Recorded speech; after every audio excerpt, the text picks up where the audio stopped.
नमस्कार विद्यार्थी मित्रांनो, मी विशाल वीर स्वागत करतो आपल्या सर्वांचं मार्गदर्शक या आपल्या सर्वांच्या यूट्यूब चॅनलवरती। मित्रांनो, गेल्या काही दिवसांपासून तुम्ही, मी आणि हे सर्व जग कोरोना किंवा कोविड-19च्या विळख्यात सापडलेलं आहे आणि पूर्ण जगालाच यानं लॉकडाऊन करून ठेवलेलं आहे।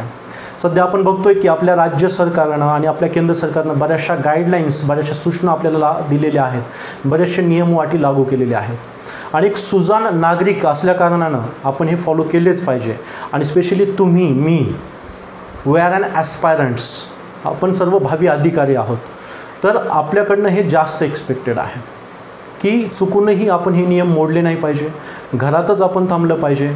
पोलीस प्रशासन आणि आपलं जे साधारण प्रशासन असेल, आरोग्य सेवा कर्मचारी आहेत, या सगळ्यांची आपण घरी बसून मदत केली पाहिजे। आणि जे काही मूर्ख लोक असतील, आपण म्हणतो की समाजकंटक लोक असतील, विविध अफवा पसरवणं, पक्षीय, जातीय, धार्मिक राजकारण अशा ह्याच्यामध्ये चालवणं, हे जे लोक करत असतील अशा लोकांपासून आपण दूर राहिलं पाहिजे। तद्वतच आपण आपल्याला आणि आपल्यासोबतील लोकांना या सगळ्यांप्रती जागरूक केलं पाहिजे की चुकूनही लोक अशा गोष्टींच्या आहारी जाता कामा नये। कारण की भावी अधिकारी म्हणून आपल्याकडून फक्त हे एक्सपेक्ट नाही की आपण घरात बसून आहोत, घरात बसून तर राहायचंच आहे, परंतु विविध मार्गाने इतरांच्या संपर्कात राहून त्यांनाही ते सांगणं आणि वाईट गोष्टींपासून दूर राहणं हे सुद्धा त्यांना बजावून सांगणं हे सुद्धा आपलं कर्तव्य आहे। ओके, तर मित्रांनो, आता लॉकडाऊन आहे, क्लासेस बंद आहेत आणि आपल्यापैकी बरेचसे लोक आहेत जे क्लासेस करू शकतही नाहीत। तर अशा याच्यामध्ये प्रिपरेशन आपण थांबवू शकत नाहीत। आज ना उद्या एक्झाम होणारच आहे, ते यावर्षी होऊ, नेक्स्ट इयरमध्ये होऊ, खूप सारे प्रेडिक्शन्स सध्या चालू आहेत। काहींच्यामध्ये जून जुलैमध्ये होईल, ऑगस्टमध्ये होईल, इयर एंडिंगला होईल, नेक्स्ट इयरला होईल। एक्झाम तर होणारच आहे, जेवढं जास्त वेळ मिळेल तेवढं जास्त मजबूत प्रिपरेशन आपल्याला करायचं आहे। सो व्हॉट एव्हर कधी होऊ द्या एक्झामिनेशन, आपण तयार राहिलं पाहिजे। ओके, स्पेशली ज्यांचं एक वर्ष होऊन गेलं अभ्यास करून त्यांनी तर तयार असलंच पाहिजे, मग ते जुलैमध्ये होऊ, इयर एंडला होऊ किंवा नेक्स्ट इयरला होऊ। तर अशा सगळ्याच्यामध्ये आता आपल्याला सिरीजही आपली कंटिन्यू ठेवायची आहे। आज आपण बेसल नॉर्म्स बघणार आहोत, पण लेक्चर स्टार्ट करण्याच्या आधी मित्रांनो आपल्या सर्वांना एक विनंती आहे, लेक्चरला तुम्ही लाईक करा अथवा नका करू, काही टेन्शन नाही, परंतु आपल्यापैकी बरेचसे विद्यार्थी आहेत, बरेचसे ॲस्पायरंट्स आहेत जे क्लास लावू शकत नाहीत, क्लासला जाऊ शकत नाही आणि क्लास सुरू झाल्यानंतर सुद्धा लावू शकत नाहीत, असे सुद्धा बरेचसे जण आहेत। परंतु अशा स्टुडंटपर्यंत, अशा ॲस्पायरंट्सपर्यंत आपल्याला विविध मार्गाने पोहोचायचं आहे। खूप सारे सोशल वर्क आपण करत राहतो। 1 मिनिट लागेल तुम्हाला, तुमच्या मोबाईलमध्ये व्हॉट्सअप असेल, फेसबुक असेल, ऑन करा, व्हॉट्सअपला स्टेटस ठेवा, ग्रुपला पाठवा, फेसबुकला पाठवा, पण आपल्या ह्या चॅनलची लिंक पाठवा अशा स्टुडंट्सपर्यंत ज्यांना गरज आहे। तुम्हाला जर लेक्चर बेनिफिट वाटत असेल, काय तुमचा फायदा होतोय, तरच पाठवा। ओके, तर ही एक तुम्हाला विनंती होती। नाव आता आपण आपलं आजचं सेशन आपल्याला स्टार्ट करायचं आहे। आजच्या सेशनमध्ये आपल्याला बेसल नॉर्म्स हे पाहायचे आहेत। ओके, चला तर मग चालू करूया आजचे सेशन। तर मित्रांनो, आज आपल्याला भारतीय अर्थव्यवस्थेचा आणखी एक महत्त्वाचा टॉपिक पाहायचा आहे, त्याचं विस्तृत प्रमाणात विश्लेषण आपल्याला करायचं आहे। याच्या आधी आपण भारतीय बँकिंग प्रणाली पाहिली आहे, रिझर्व्ह बँक आपण बघितलेली आहे। या बँकिंग क्षेत्राशी संबंधितच असा हा टॉपिक आहे, बेसल नॉर्म्स। हा शब्द तुम्ही खूप बऱ्याच वेळेस ऐकला असेल, बँकांमध्ये व्हिजिट केल्यानंतर विविध ब्रँचेसमध्ये आपण जे बॅनर पाहतो खाली बेसल निकषानुसार असं लिहिलेलं असतं, किंवा न्यूजपेपर्समध्ये म्हणा, न्यूज चॅनलमध्ये म्हणा, तुम्ही खूप वेळेस हा शब्द ऐकलेलाच असेल। आणि नसेल ऐकला तर आपलं करंट अफेअर जो स्टडी जो आहे तो तुम्हाला आणखी जास्त वाढवावा लागेल, कारण की गेल्या खूप वर्षापासून बेसल नॉर्म्स हे वारंवार न्यूजमध्ये, न्यूजपेपर्समध्ये येत राहिलेलं आहे। तर हे नेमकं बेसल नॉर्म्स आहेत काय, भारतीय अर्थव्यवस्थेवरती त्याचा काय परिणाम पडतो, आपल्या या कॉम्पिटिटिव्ह एक्झामसाठी तो का महत्त्वपूर्ण आहे, या सगळ्यांचं विश्लेषण, आणि NPA काय आहे, नॉन परफॉर्मिंग ॲसेट काय आहे, याचं देखील विश्लेषण आपल्याला या सर्वांमध्ये करायचं आहे। तर मित्रांनो, हे बेसल नॉर्म्स नेमकं आहे काय? बेसेल किंवा बेझल विविध प्रोनाऊन्सिएशन जगभरामधील विविध भाषांमध्ये आपल्याला आढळतात, परंतु हे बेसेल हा जो वर्ड आहे BASEL, हे एक स्वित्झर्लंडमधलं एक शहर आहे। त्या ठिकाणी आपल्या ज्यावेळेसच्या ज्या G10 कंट्रीज होत्या, ग्रुप ऑफ नेशन, जगातील 10 डेव्हलप्ड कंट्रीज, त्यांची जी मीटिंग झाली होती ती बेसेल या शहरामध्ये झाली होती आणि तिथे BCBS, Basel committee on banking सुपरविजनची स्थापना झाली होती। आणि तिथून जगभरातील जेवढे आता सध्या सदस्य राष्ट्र आहेत, त्यांच्यासाठी काही नॉर्म्स किंवा काही मार्गदर्शक तत्वे जाहीर केली जातात, जे सदस्य राष्ट्रांना फॉलो करावेच लागतात। आणि सर्व बेसेल या शहरातून होत असल्यामुळे बेसेल नॉर्म्स असं नाव पडलेलं आहे। आता हा पूर्ण इतिहास आपल्याला पाहायचा आहे. बेसेल शहरामध्ये नेमकं कशाची मीटिंग झाली होती, का झाली होती, कोणता इन्सिडेंट झाला होता आणि कोणकोणते नॉर्म्स आतापर्यंत दिलेले आहेत, भारताने ते कसे ॲक्सेप्ट केलेले आहेत, या सगळ्यांची चर्चा आपल्याला करायची आहे. ते सुरू करण्याच्या आधी आता आपल्याला बँक म्हणजे काय आणि NPA म्हणजे काय याची विस्तृत माहिती घ्यावी लागेल. जर बँक आणि NPA आपल्याला कळत नसेल तर बेसेल नॉर्म्स आपल्याला कळणार नाहीत. तर बँकेची इन्फॉर्मेशन बघायची झाली तर बँकेचे आपण ऑलरेडी 2 चॅप्टर्स बघितलेलेच आहेत. रिझर्व्ह बँक ऑफ इंडिया आणि आपली इंडियन बँकिंग सिस्टम. ज्या विद्यार्थ्यांनी, ज्या ॲस्पायरंट्सनं हे लेक्चर्स मिस केले असतील त्यांनी लिस्टमध्ये जाऊन ते लेक्चर्स आधी बघून घ्यावे. जेव्हा तुम्ही RBI आणि बँकिंग सिस्टम पाहाल तेव्हाच तुम्ही बेसेल नॉर्म्स पाहावं असं माझं तुम्हाला रिकमेंडेशन राहील. तर हे बेसेल नॉर्म्स आणि ते कसे सुरू झाले हे पाहण्याआधी आपल्याला NPA समजणं खूप महत्त्वाचं आहे. आता NPA म्हणजे काय? आता आपल्या सगळ्यांना माहिती आहे बँक एक फायनान्शियल इन्स्टिट्यूट आहे ज्याचं काम काय आहे. सगळ्यात महत्त्वाचं 2 काम बँकिंग क्षेत्र करतं. एक म्हणजे लोकांकडून ठेवी स्वीकारणं आणि दुसरं म्हणजे लोकांना ॲज अ कन्झ्युमर म्हणून लोन देणं. आता समजा मी एक बँक आहे, मी माझं भागभांडवलानं बँक सुरू केलेली आहे, काही शेअर होल्डर्स आहेत, आम्ही सगळ्यांनी बँक सुरू केलेली आहे. आता हा बँक बिझनेस आपल्याला पुढे चालवायचा आहे, प्रॉफिट कमवायचं आहे, बँक एक्सपान्शन करायचं आहे. तर मी काय करतो, विविध स्कीम्स काढतो, लोकांकडून ठेवी घेतो. मग ते सेव्हिंग असतील, फिक्स्ड डिपॉझिट असतील, जे बँकामध्ये ज्या ज्या कारणास्तव ते ठेवी स्वीकारल्या जातात. RD FD आपल्या सगळ्यांना माहीतच आहे. तर मी लोकांकडून पैसा घेतोय. आता मी लोकांकडून हा जो पैसा घेतला आहे तो पैसा माझ्यासाठी काय आहे, लायबिलिटीज आहे. आणि हा पैसा ॲसेट कुणाचा आहे तर ज्यांनी माझ्याकडे तो डिपॉझिट ठेवलेला आहे. म्हणजे ही माझ्यासाठी काय, लायबिलिटी आहे. म्हणजे लोकांनी समजा माझ्याकडे 10 लाख रुपये डिपॉझिट केले तर हे 10 लाख रुपये माझ्यासाठी काय झाले, लायबिलिटी झाली. आणि ते 10 लाख रुपये त्या लोकांचं काय आहे, ॲसेट आहे. आता हा पैसा माझ्याकडे आलेला आहे, मी बँक आहे, आता मला याच्यातून कमवायचं आहे. तर याच्यातून जो पैसा माझ्याकडे आलेला आहे, आता आपण बँकिंग चॅप्टरमध्ये बघितलं होतं बँकेकडे एकूण काय असतं, NDTL असतं, net demand and time liabilities. सोपा ऐकायला खूप, बघा अशा इकॉनॉमिक्सच्या खूप सारे कन्सेप्ट असतात, ऐकायला खूप अवघड वाटतात, परंतु त्यांचं जर ब्रेकिंग केलं, त्यांचे वर्ड ब्रेक्स केले तर आपल्याला ते खूप इझी जातात. Net demand and time liabilities, निव्वळ डिमांड अँड टाईम. डिमांड म्हणजे मागणी जेव्हा होईल तेव्हा वापस देणं. समजा चार लोकांनी माझ्याकडे 10 लाख रुपये ठेवले होते, त्याच्यातल्या 2 लोक, त्यातल्या 2 जणांनी सेव्हिंग डिपॉझिट्समध्ये 5 लाख रुपये टाकले होते. तर सेव्हिंग डिपॉझिटचं आपल्या सगळ्यांना माहीत आहे, जेव्हा तो व्यक्ती वापस मागेल तेव्हा मला त्याला ते द्यायचेच आहेत.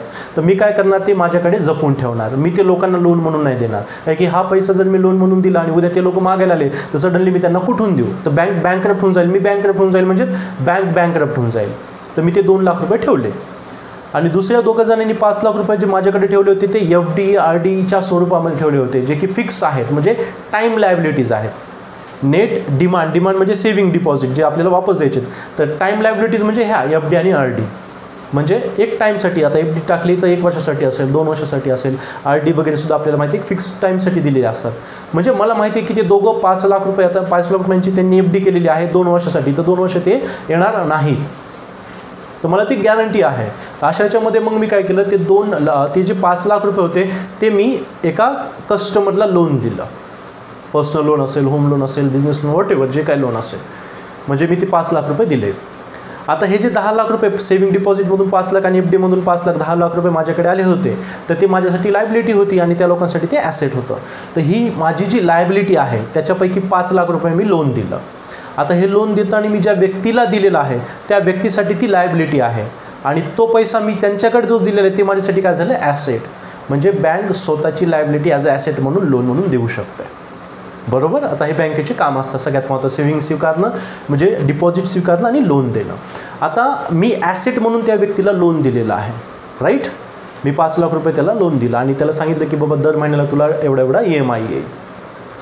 आता EMI मध्ये मी काय करतो, मी जेवढं त्याला लोन दिलेलं आहे त्याचे इन्स्टॉलमेंट्स केले, 5 लाख रुपयाचे काही इन्स्टॉलमेंट्स केले आणि त्याच्यावरती मी काय करतो, व्याज देखील घेतो. 10%, 12%, 15% जे काय व्याज असेल मी व्याज देखील घेतो.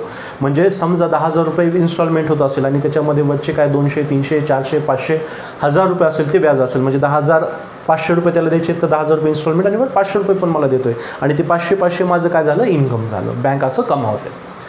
आता बघा नॉर्मल कंडिशनमध्ये होते काय, मी ॲसेट म्हणून लोन दिलेला आहे, तो जो कस्टमर आहे लोनचे इन्स्टॉलमेंट्स वेळेवर फेडतो, असं करत करत 5 लाख रुपये फेडतो, 5 लाखाचे मला 6 लाख रुपये वापस येत असतील इन्क्लुडिंग इंटरेस्ट जो आहे तो, आणि मग जेव्हा FD संपेल मी त्यांना ते पैसे वापस देऊनही टाकेन. आता होतं काय, NPA म्हणजे काय, आता मी पैसे दिलेले आहेत 5 लाख रुपये, ते माझं ॲसेट आहे, हे माझं ॲसेट, मी त्यांना दिलेलं लोन म्हणून 5 लाख रुपये, आणि तो इन्स्टॉलमेंट देत नाही, तो इन्स्टॉलमेंट भरत नाही, मग माझं ॲसेट परफॉर्म करतं आहे का? याच्या पूर्वीच्या कंडिशनला त्यानं 5 लाख रुपये वापस दिले, प्रत्येक महिन्याला तो इन्स्टॉलमेंट मला देत होता, म्हणजे माझं ॲसेट परफॉर्म करत होतं, मला इंटरेस्ट मिळून देत होतं, मला फायदा मिळून देत होता. आता मी ॲसेट दिले, 5 लाख रुपये मी त्याला दिलेले आहेत, परंतु तो ॲसेट जो आहे तो परफॉर्मन्स करतच नाही, मी पैसे दिले त्याला, तो इन्स्टॉलमेंट देतच नाही, म्हणजे माझं ॲसेट काय होत चाललेलं आहे, नॉन परफॉर्मिंग होत चाललेलं आहे. हे म्हणजेच काय, नॉन परफॉर्मिंग ॲसेट, NPA. म्हणजे बँक आणि NPAचा संबंध आता तुम्हाला साध्या सोप्या शब्दामध्ये कळाला असेल. बँक लोन देते, त्याची आपण म्हणतो ना वापस परतफेड होत नाही, म्हणजे काय झालं, बँकेचं ॲसेट नॉन परफॉर्मिंग ॲसेट. आता हे नॉन परफॉर्मिंग ॲसेट जेव्हा वाढत जातं, आता समजा ते 5 लाख रुपये माझ्याकडे आले नाही आणि इकडे FDचा कालावधी झाला. आता एक छोटंसं, खूप छोटं एक्झाम्पल मी तुम्हाला इंडिव्हिज्युअलचं दिलं आहे. बँकेमध्ये हजारो कोटींची इन्व्हेस्टमेंट असते, हजारो कोटींचं डिपॉझिट असतं आणि हजारो कोटी लोननं दिलेले असतात. आता त्याच्यातली एक मोठा मेजर चंक ऑफ अमाऊंट येत नसेल वेळेवर आणि ती डे बाय डे वाढत असेल, तर बँकेला इतर लोकांच्या ठेवी त्यासुद्धा वापस द्यायच्या आहेत, आणि त्या जर वेळेवर दिल्या नाही तर बँक होईल बँकरप्ट होऊन जाईल, दिवाळखोर होऊन जाईल. आता ह्याचं नुकसान काय होतं, आता साहजिकच आहे, आता हे नॉन परफॉर्मिंग ॲसेट जसं वाढत जातं याचं नुकसान काय होत राहतं, तर बँकेवरती 2 प्रमाणात याचं नुकसान होतं. ही बँक आहे, एक म्हणजे या बँकेची जी आपण म्हणतो प्रॉफिट मेकिंग क्षमता आहे ती कमी होते, बँकेचं जो एक्सपान्शन आहे ते कमी होतं, आणि सेकंड थिंग म्हणजे बँकेची रेटिंगसुद्धा कमी होते. आता रेटिंग्स आपल्या सगळ्यांना माहीतच आहेत, मूडीज आहे, स्टँडर्ड अँड पुअर म्हणून ऑर्गनायझेशन आहेत. ह्या सगळ्या काय करतात, देशातील बँकांना विविध प्रकारे रेटिंग्स देत असतात, AAA, BBB, CCC, BB+, AA+, ह्या सगळ्या तुम्ही ऐकलंच असेल न्यूजपेपर्समध्ये. तर जेव्हा बँकेमध्ये NPA वाढू लागतो तेव्हा त्याची रेटिंग्स काय होते, कमी होत राहते, म्हणजे बँकेचं दुहेरी नुकसान होतं. म्हणजे बँकेचं लॉस मेकिंग, प्रॉफिट पण कमी झालं, बँकेला लॉस पण झाला, प्लस बँकेची रेटिंग पण कमी झाली. सेम विथ द कंट्री, आपला देश, आता एखादी देश आहे तर ह्या देशाचं सुद्धा काय होतं, हा पैसा काय होतो, बुडीत जातो, म्हणजे इकॉनॉमी काय होते, स्लो होते. ज्या देशामध्ये NPAचं प्रमाण जास्त होतं त्या देशाची इकॉनॉमिक ग्रोथ काय होते, स्लो होते. म्हणजे आणि त्याच्यातही धोक्याची घंटा म्हणजे 10% पुढे NPA जाणं, आणि भारतामध्ये ऑलरेडी बऱ्याच वर्षापासून हे 10% पुढे आहे. NPAचं प्रमाण काय 10% पुढे आहे, म्हणजे धोक्याची घंटा आपण ऑलरेडी काय केलेली आहे, क्रॉस केलेली आहे. तर अशा याच्यामध्ये इकॉनॉमिक स्लोडाऊन होतं, ग्रोथ कमी होते, आणि सेकंड थिंग म्हणजे देशाच्या रेटिंगमध्ये सुद्धा घसरण होते. म्हणजे एखाद्या देशामध्ये NPAचं प्रमाण खूप जास्त आहे, बँका लोन्स देत आहेत परंतु त्याची परतफेड होत नाही आहे, म्हणजे ती इकॉनॉमी काय होते, स्लो होत राहते, आणि अशा स्लो इकॉनॉमीला रेटिंग देखील कमी होत राहते. आता रेटिंग कमी होण्याचं नुकसान काय, भारतामध्ये आता समजा आपण कोणत्याही देशाचं एक्झाम्पल घेतलं, हा एक देश आहे, या देशामध्ये लाखो अरबो कोटींची बाहेरून इन्व्हेस्टमेंट होत असते. ज्या मल्टीनॅशनल कंपनीज वगैरे असतात ते काय करतात, अशा देशांमध्ये इन्व्हेस्टमेंट करतात, बऱ्याचशा देशांमध्ये. मग एखाद्या देशाची जी रेटिंग आहे ती कमी झाली, याचा अर्थ काय, त्या देशामध्ये इकॉनॉमिक स्लोडाऊन आलेला आहे, लॉ अँड ऑर्डर व्यवस्थित काम करत नसेल, फायनान्शियल मॅनेजमेंट व्यवस्थित काम करत नसेल, आणि मग अशा वेळेस ह्या कंपन्या काय करतात, त्या देशामध्ये इन्व्हेस्टमेंट करत नाहीत किंवा खूप कमी इन्व्हेस्टमेंट करतात, कारण की अशा देशामध्ये इन्व्हेस्ट केल्यानंतर धोका असतो देशबुडीचा. तर एकंदरीत NPAमुळं खूप जास्त नुकसान होतं, बँकाचंही आणि देशाचंही. ओके, तर NPAची ही साधी सरळ सोपी अशी कन्सेप्ट तुम्हाला समजली असेल अशी अपेक्षा व्यक्त करतो. आणखी एकदा सांगतो, बँका जे ॲसेट म्हणून देतात, कन्झ्युमरला लोन वगैरे देतात, त्या लोनची परतफेड होत नाही, म्हणजेच ॲसेट परफॉर्मन्स करत नाही, त्याला आपण नॉन परफॉर्मिंग ॲसेट म्हणतो. आणि हे खूप जास्त कालावधीसाठी आणि जास्त पर्सेंटेजमध्ये असेल तेवढाच धोका कोणाला असतो, बँकांना आणि देशांना असतो. तर ही एक गोष्ट लक्षात ठेवा. आता आपल्याला जाणून घ्यायचं आहे की भारतामध्ये या NPAची मोजण्याची पद्धत काय आहे, कसं मोजलं जातं, NPAची मोजणी कशी होते, आता आपण ते पाहूया. ओके, तर मित्रांनो, या NPAची मोजणी आता आपल्याला पाहायची आहे. भारतामध्ये एकूण 4 प्रकारे आपण म्हणतो NPA हा मोजला जातो. आता हे 4 प्रकार नेमका आहेत काय. फर्स्ट आपण म्हणतो जे काही टर्म लोन आपण बँकेकडून घेतो विविध प्रमाणे. पर्सनल लोन असेल, बिझनेस लोन असेल, होम लोन असेल, एका ठराविक कालावधीसाठी घेतलेलं लोन, टर्म लोन आपण जे बँकेत देतो त्याची मोजण्याची एक पद्धत आहे. सेकंड थिंग म्हणजे जे आपण ओव्हरड्राफ्ट वगैरेची फॅसिलिटी वापरतो.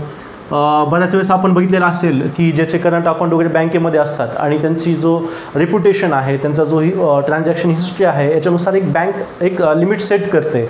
म्हणजे ज्यावेळेस अकाउंटमध्ये पैसे राहत नाहीत तरीही संबंधित अकाउंट धारक व्यक्ती विशिष्ट अमाऊंट जेवढी बँकेने लिमिट ठरवून दिलेली आहे तेवढे पैसा बँकेतून काढू शकतो. त्याला आपण ओव्हरड्राफ्ट म्हणतो. म्हणजे एखाद्याचं जो ट्रान्झॅक्शन आहे खूप छान आहे, एखाद्याचं समजा आपण म्हणतो ग्रोसरी स्टोअर आहे आणि अशाच्यामध्ये तो गेल्या 10 वर्षापासून बँकेचा कस्टमर आहे, त्याचं ट्रान्झॅक्शन खूप चांगलं आहे, अशा याच्यामध्ये त्याला 5 लाख रुपयाची लिमिट समजा बँकेने दिली, तर तो काय करू शकतो, जेव्हा बँकेचं त्याचं अकाउंटमध्ये पैसे नसतील तरीही बँकेमधून 5 लाख रुपये काढू शकतो. ही त्याची ओव्हरड्राफ्ट फॅसिलिटी झाली. तर ओव्हरड्राफ्टसाठी आपण म्हणतो एक पद्धत आहे. आणि तिसरी आणि चौथी जी पद्धत आहे ती ॲग्रिकल्चरसाठी आहे. तिसरी पद्धत आहे कमी कालावधीच्या पिकासाठी, कमी कालावधीच्या पिकासाठी. आणि दुसरी पद्धत आहे ती म्हणजे जास्त कालावधीच्या पिकासाठी. ओके, आता कमी कालावधीचं पीक कोणतं आहे? याला आपण म्हणू शकतो गहू, ज्वारी, बाजरी यासारखे जे पिकं आहेत ते कमी कालावधीचे पिकं. आणि दुसरीकडे जास्त कालावधीचे म्हटलं तर आंबा आहे, नारळ आहे, केळी आहे इत्यादी पिकं, संत्रा, मोसंबी, ज्याला टाईम लागतो, ज्याचं पीक येण्यासाठी टाईम लागतो. आता या 4 प्रकारे बँकेकडून काय घेतलेला पैसा घेतलेला आहे. इमॅजिन करत राहा जेव्हा तुम्हाला समजायला अडचण होईल, स्वतःला बँक समजा आणि तुम्ही बँक म्हणून काय काय करत आहात तेव्हा तुम्हाला ऑटोमॅटिकली समजेल तुम्ही ह्या 4 प्रकारचे लोन दिलेले आहेत.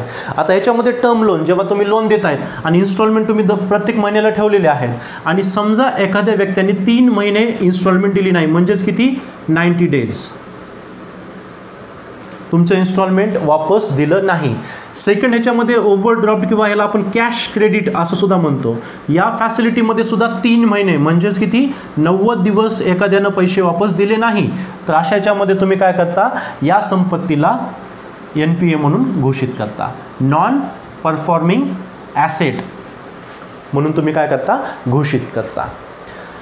लोनच्या बाबतीत आणि ओव्हरड्राफ्टच्या बाबतीत एखाद्याला होम लोन दिलेलं आहे, त्यानं त्याचं इन्स्टॉलमेंट प्रत्येक महिन्याला ठरला होता, त्यानं 3 महिने इन्स्टॉलमेंट दिलं नाही तर बँक त्याला काय घोषित करते की हा लोनधारक आहे आणि हे त्याला दिलेलं जे ॲसेट आहे ते नॉन परफॉर्मिंग आहे, म्हणजे तो परफॉर्मन्स करत नाही. सेकंड थिंग, तर 5 लाख रुपयाचं एक्झाम्पल आपण बघितलं होतं. एखाद्या ग्रोसरी स्टोअरला 5 लाख रुपयाची लिमिट होती, त्यानं 5 लाख रुपये काढले परंतु 90 दिवस त्यानं वापस दिले नाही. तर अशा याच्यामध्ये त्यानं घेतलेले 5 लाख रुपयेसुद्धा काय झाले, नॉन परफॉर्मिंग झाले. तर याच्यामध्ये लक्षात काय ठेवायचं तुम्हाला, टर्म लोन आणि कॅश क्रेडिट किंवा ओव्हरड्राफ्ट या बाबतीमध्ये किती 90 दिवसांचा क्रायटेरिया किंवा 3 महिन्याचा क्रायटेरिया आहे. ओके, स्पेसिफिकली सांगायचं म्हणजे 90 दिवस लक्षात ठेवा. 90 दिवसानंतर ते नॉन परफॉर्मिंग ॲसेट म्हणून ग्राह्य धरले जातात. याच्यानंतर आता ॲग्रिकल्चरसाठी जे दिले जातात कमी कालावधी आणि जास्त कालावधीसाठी. आता कमी कालावधीसाठी गहू, ज्वारी, बाजरी. आता हे जे लोन आहे हे कमी कालावधी म्हणजे काय, हे लवकर मिटणार आहे, बरोबर, लवकर संपणार आहे आणि याला खूप जास्त काय लागणार आहे, वेळ लागणार आहे.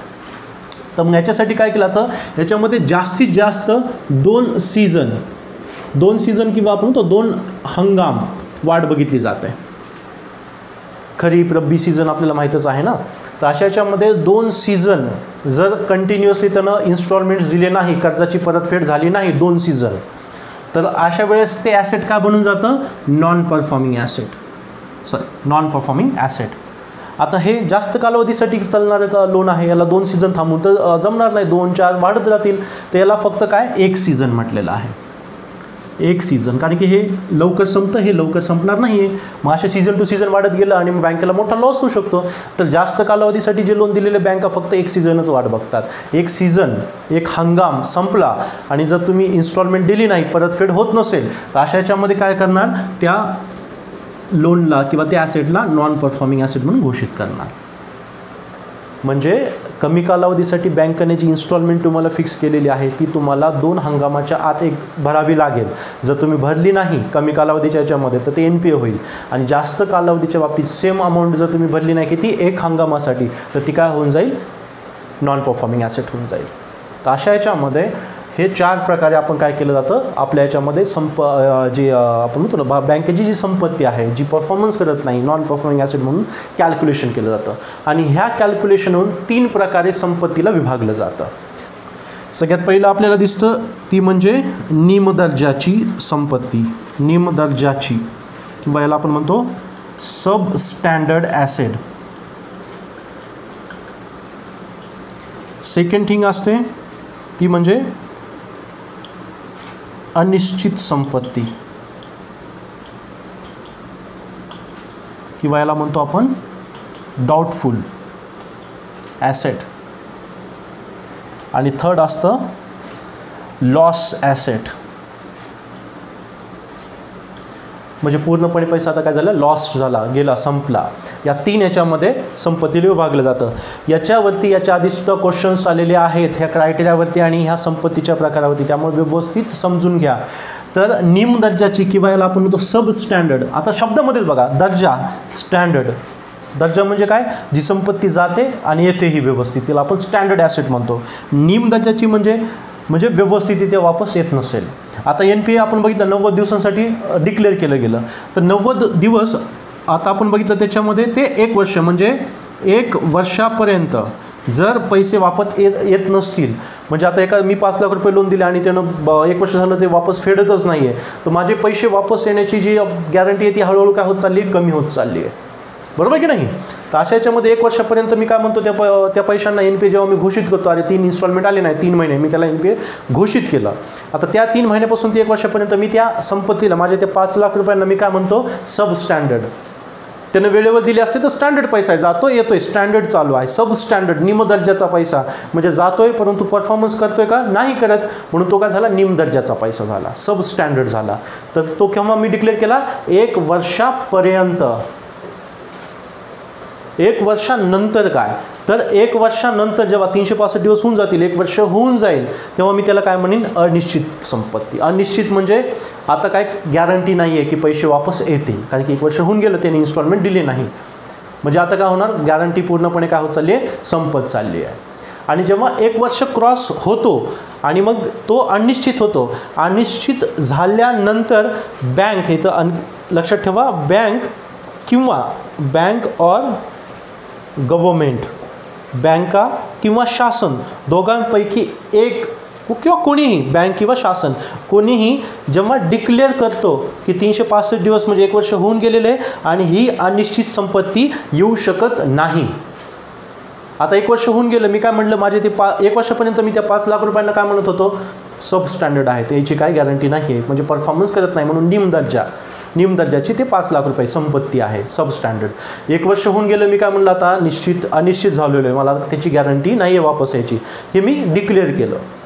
परंतु एका ठराविक कालावधी 1 वर्षानंतर मी कधीही 2 दिवसानं, हप्त्याभरानं, 2 महिन्यानं मी स्वतः बँक किंवा गव्हर्मेंट काय करेल, त्या 5 लाख रुपयाला डिक्लेअर करेल लॉस ॲसेट. मीन्स वॉट, ही संपत्ती आता लॉस झालेली आहे.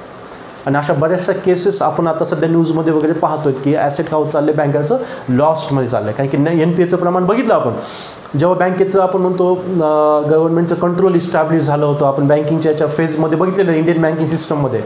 तर ह्या बँकेच्या ज्या फेजेस होत्या, जेव्हा गव्हर्नमेंटनं कंट्रोल करायला सुरुवात केली बँकांवरती, NPAचं प्रमाण वाढत चाललं होतं.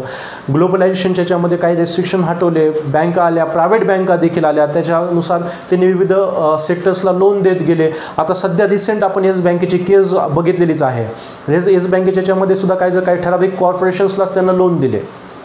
मोठे कॉर्पोरेशन्स आपण ज्याला बघतो, मोठमोठे नाव तुम्ही ऐकलेलेच आहेत, CCD वगैरे, त्या सगळ्या DHFL वगैरे, तर या सगळ्यांना त्यांनी लोन देत राहिले, ना की डिटेलमध्ये इंडिव्हिज्युअल लोन कमी होते त्यांचे, परंतु त्या मोठमोठे कॉर्पोरेशनला लोन दिले. आणि जेव्हा ते कॉर्पोरेशन्स डुबले किंवा त्यांनी पैसा डुबवला तर बँक बुडीत झाली.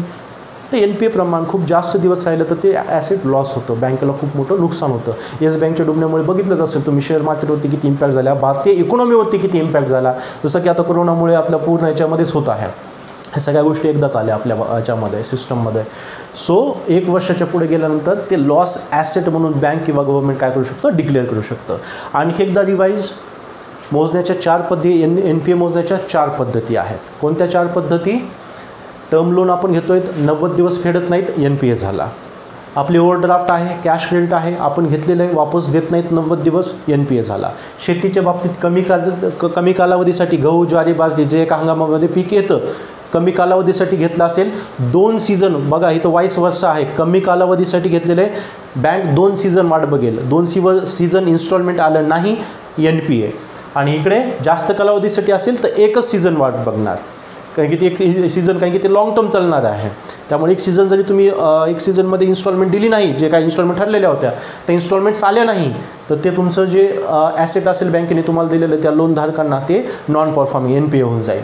आणि ह्या 4 प्रकारानुसार आपण संपत्तीचं विभाजन करतो. कशामध्ये? सगळ्यात पहिलं सब स्टँडर्ड, निम्न दर्जाची 1 वर्षापर्यंत, 1 वर्ष क्रॉस केलं अनिश्चित डाऊटफुल ॲसेट, आणि 1 वर्षानंतर बँक किंवा गव्हर्नमेंट जेव्हा डिक्लेअर करते तेव्हा ते का होऊन जातं, लॉस ॲसेट होऊन जातं, म्हणजे पूर्णपणे पैसा आता तो गेलेला येण्याची शाश्वती नाही आहे. आता हे होतं NPA. आता NPA आणि बेसेल यांचा संबंध काय? आता आपण बघतो NPAची ही जी समस्या आहे केवळ भारतापुरती मर्यादित नाही आहे.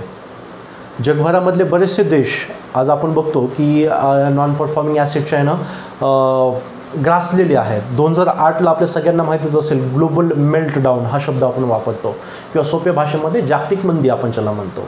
अमेरिकेची जी लेहमन ब्रदर्स आणि गोल्डमॅन सॅक्सची जी बँक होती त्याच्या डुबीमुळे पूर्ण जगभरामधल्या इकॉनॉमीज त्यावेळेस ढासळल्या होत्या, पूर्ण जागतिक मंदी त्यावेळेस आली होती. हालाकी चीन आणि इंडियावरती त्याचा जास्त परिणाम झालेला नव्हता, because we are an emerging economies, सो आपल्यावरती जास्त परिणाम होत नाही अशा गोष्टींचा. तर आज आपण बघतोय या सगळ्यांचं सांगणं म्हणजे काय की जग एकमेकांवरती डिपेंड झाले, देश एकमेकांवरती डिपेंड झालेले आहेत, बँका एकमेकांशीवरती डिपेंड आहेत, देशोविदेशी त्यांचा कारोबार पसरलेला आहे. अशा याच्यामध्ये NPAचं प्रमाण वाढणं म्हणजे फक्त एका देशालाच अफेक्ट होत नाही, तर बाकी देशसुद्धा त्यांच्यामुळे काय होतात, अफेक्ट होतात, आणि ती खूप मोठ्या प्रमाणात होतात.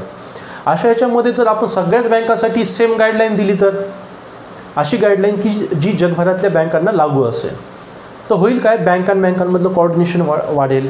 बँकांची बँकांमध्ये जी कन्झ्युमर चुकवेगिरी करतायत, फसवेगिरी करतायत, त्याला आळा घालणं शक्य होईल. बँकांची जी रिस्क आपण म्हणू शकतो आहे, क्रेडिट रिस्क आहे, ती कमी होईल. गव्हर्नमेंटची रेटिंग, बँकांची रेटिंग वाढू लागेल, एक कोऑर्डिनेशन प्रस्थापित होईल, इकॉनॉमिक डेव्हलपमेंट होईल, बरोबर की नाही. आणि ह्या सगळा NPA, हे सगळ्या ज्या समस्या आहेत त्या काढून टाकण्यासाठी, त्या कमी करण्यासाठी बेसल नॉर्म्स दिले जातात. आता बेसल नॉर्म्स आहे काय, कुठून सुरू झाले, कसे सुरू झाले, त्याचा इतिहास काय, सध्यापर्यंत कसे ते बनत आलेले आहेत, त्या सगळ्यांची आता आपल्याला इन्फॉर्मेशन घ्यायची आहे. ओके, जर तुम्हाला काय समजत नसेल, NPA असेल, अदर कन्सेप्ट्स असतील, तर तुम्ही विचारत चला. तर मित्रांनो, बेसल नॉर्म्स काय आहेत? आता बेसल नॉर्म्स, आता आपण बघतोय देशांमधले संबंध हे आजचे नाही आहेत. जेव्हा औद्योगिक क्रांती झाली, औद्योगिक क्रांतीनंतर ती जशी देशांमध्ये पसरू लागली, देशांमध्ये व्यापार होऊ लागला, तेव्हापासून देश एकमेकांवरती काय झाले, डिपेंड झालेले आहेत, व्यापारामुळे स्पेशली आपण म्हणतो.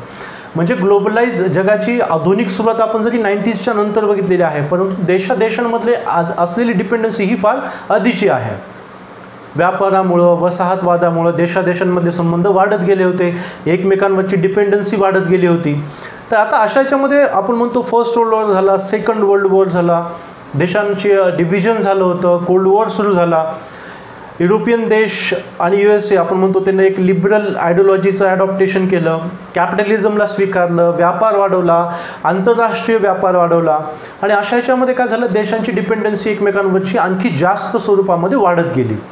आता ही डिपेंडन्सी वाढत गेल्यानंतर होत काय गेलं, आता आपण बघतो बेसल नॉर्म्स हे द्यायला किंवा BCBSची स्थापना होण्यासाठी कारणीभूत ठरलेली घटना कोणती, तर 1973-74 मध्ये 1973-74 मे बी दिसत नसेल, 1973-74 मध्ये जर्मनीची हर्स्टॅट या नावाची बँक बुडीत झाली किंवा बँकरप्ट झाली. आता म्हणजे काय, आता त्यावेळेस आपण बघतो की आपण म्हणू शकतो की ह्या देशांची एकमेकांमध्ये लेनदेन खूप मोठ्या प्रमाणात चालू होता, व्यापार खूप जास्त मोठ्या प्रमाणात चालू होता, आणि त्यात ही जी बँक होती हर्स्टॅट बँक, ही आपला 90% जास्त जो हिस्सा आहे तो फॉरेन ट्रेडमध्ये किंवा आपण ज्याला म्हणतो एक्सटर्नल ट्रेडमध्ये किंवा देशाबाहेरच्या होणाऱ्या व्यवहारामध्ये यूज करायची. म्हणजे ही जी मोठी बँक होती, खूप मोठी बँक होती, खूप साऱ्या देशांची investment including USA and other European countries, या सगळ्यांची ह्यूज इन्व्हेस्टमेंट या बँकेमध्ये होती, कारण की बँकेचा रेकॉर्ड खूप आपण म्हणतो ना नेहमी वाढता होता. तर अशा याच्यामध्ये काय झालं, ही बँकेची डॉलरमध्ये 1973-74मध्ये डॉलरच्या किमतीमध्ये कमतरता आली. आता जी बँक फॉरेन ट्रेडमध्ये सगळ्यात जास्त व्यवहार करत आहे आणि फॉरेन ट्रेड मोस्टली डॉलरनं गव्हर्न होतो, डॉलरनं चालतो, आपल्या सगळ्यांना माहीत आहे. आता अशा याच्यामध्ये डॉलरची प्राईस कमी होणं म्हणजे काय, बँकेचा ह्यूज लॉस्ट.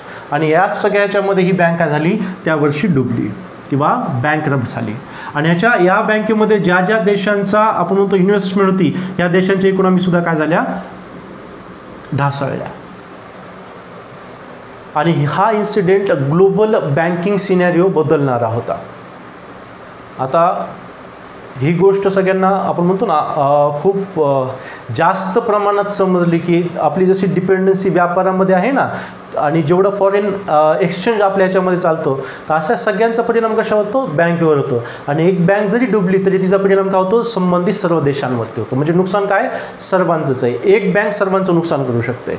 तर मग आपण काय केलं पाहिजे, मग त्यावेळेसचे टॉप G10 कंट्रीज त्यावेळेस एकत्र आल्या. आता तुम्ही G7, G8, G10, G20 हे वर्ड्स तुम्ही नेहमी ऐकले असतील. तर हे group of nation, G for group of nation, 10 देशांचा ग्रुप, 8 देशांचा ग्रुप, 7 देशांचा ग्रुप, 20 देशांचा ग्रुप. G20मध्ये आपण येतो पण बाकीच्यामध्ये आपण नाही येत. तर आपण म्हणू शकतो की साधारणतः हे जे ग्रुप्स केलेले आहेत त्यांच्या डेव्हलपमेंटनुसार केलेले आहेत. G7 म्हणजे जगातले 7 डेव्हलप्ड कंट्रीज, टॉप 7 कंट्रीज ज्या डेव्हलप्ड आहेत. तर जसं G10चा हा ग्रुप आहे, टॉप 10 डेव्हलप्ड कंट्रीज.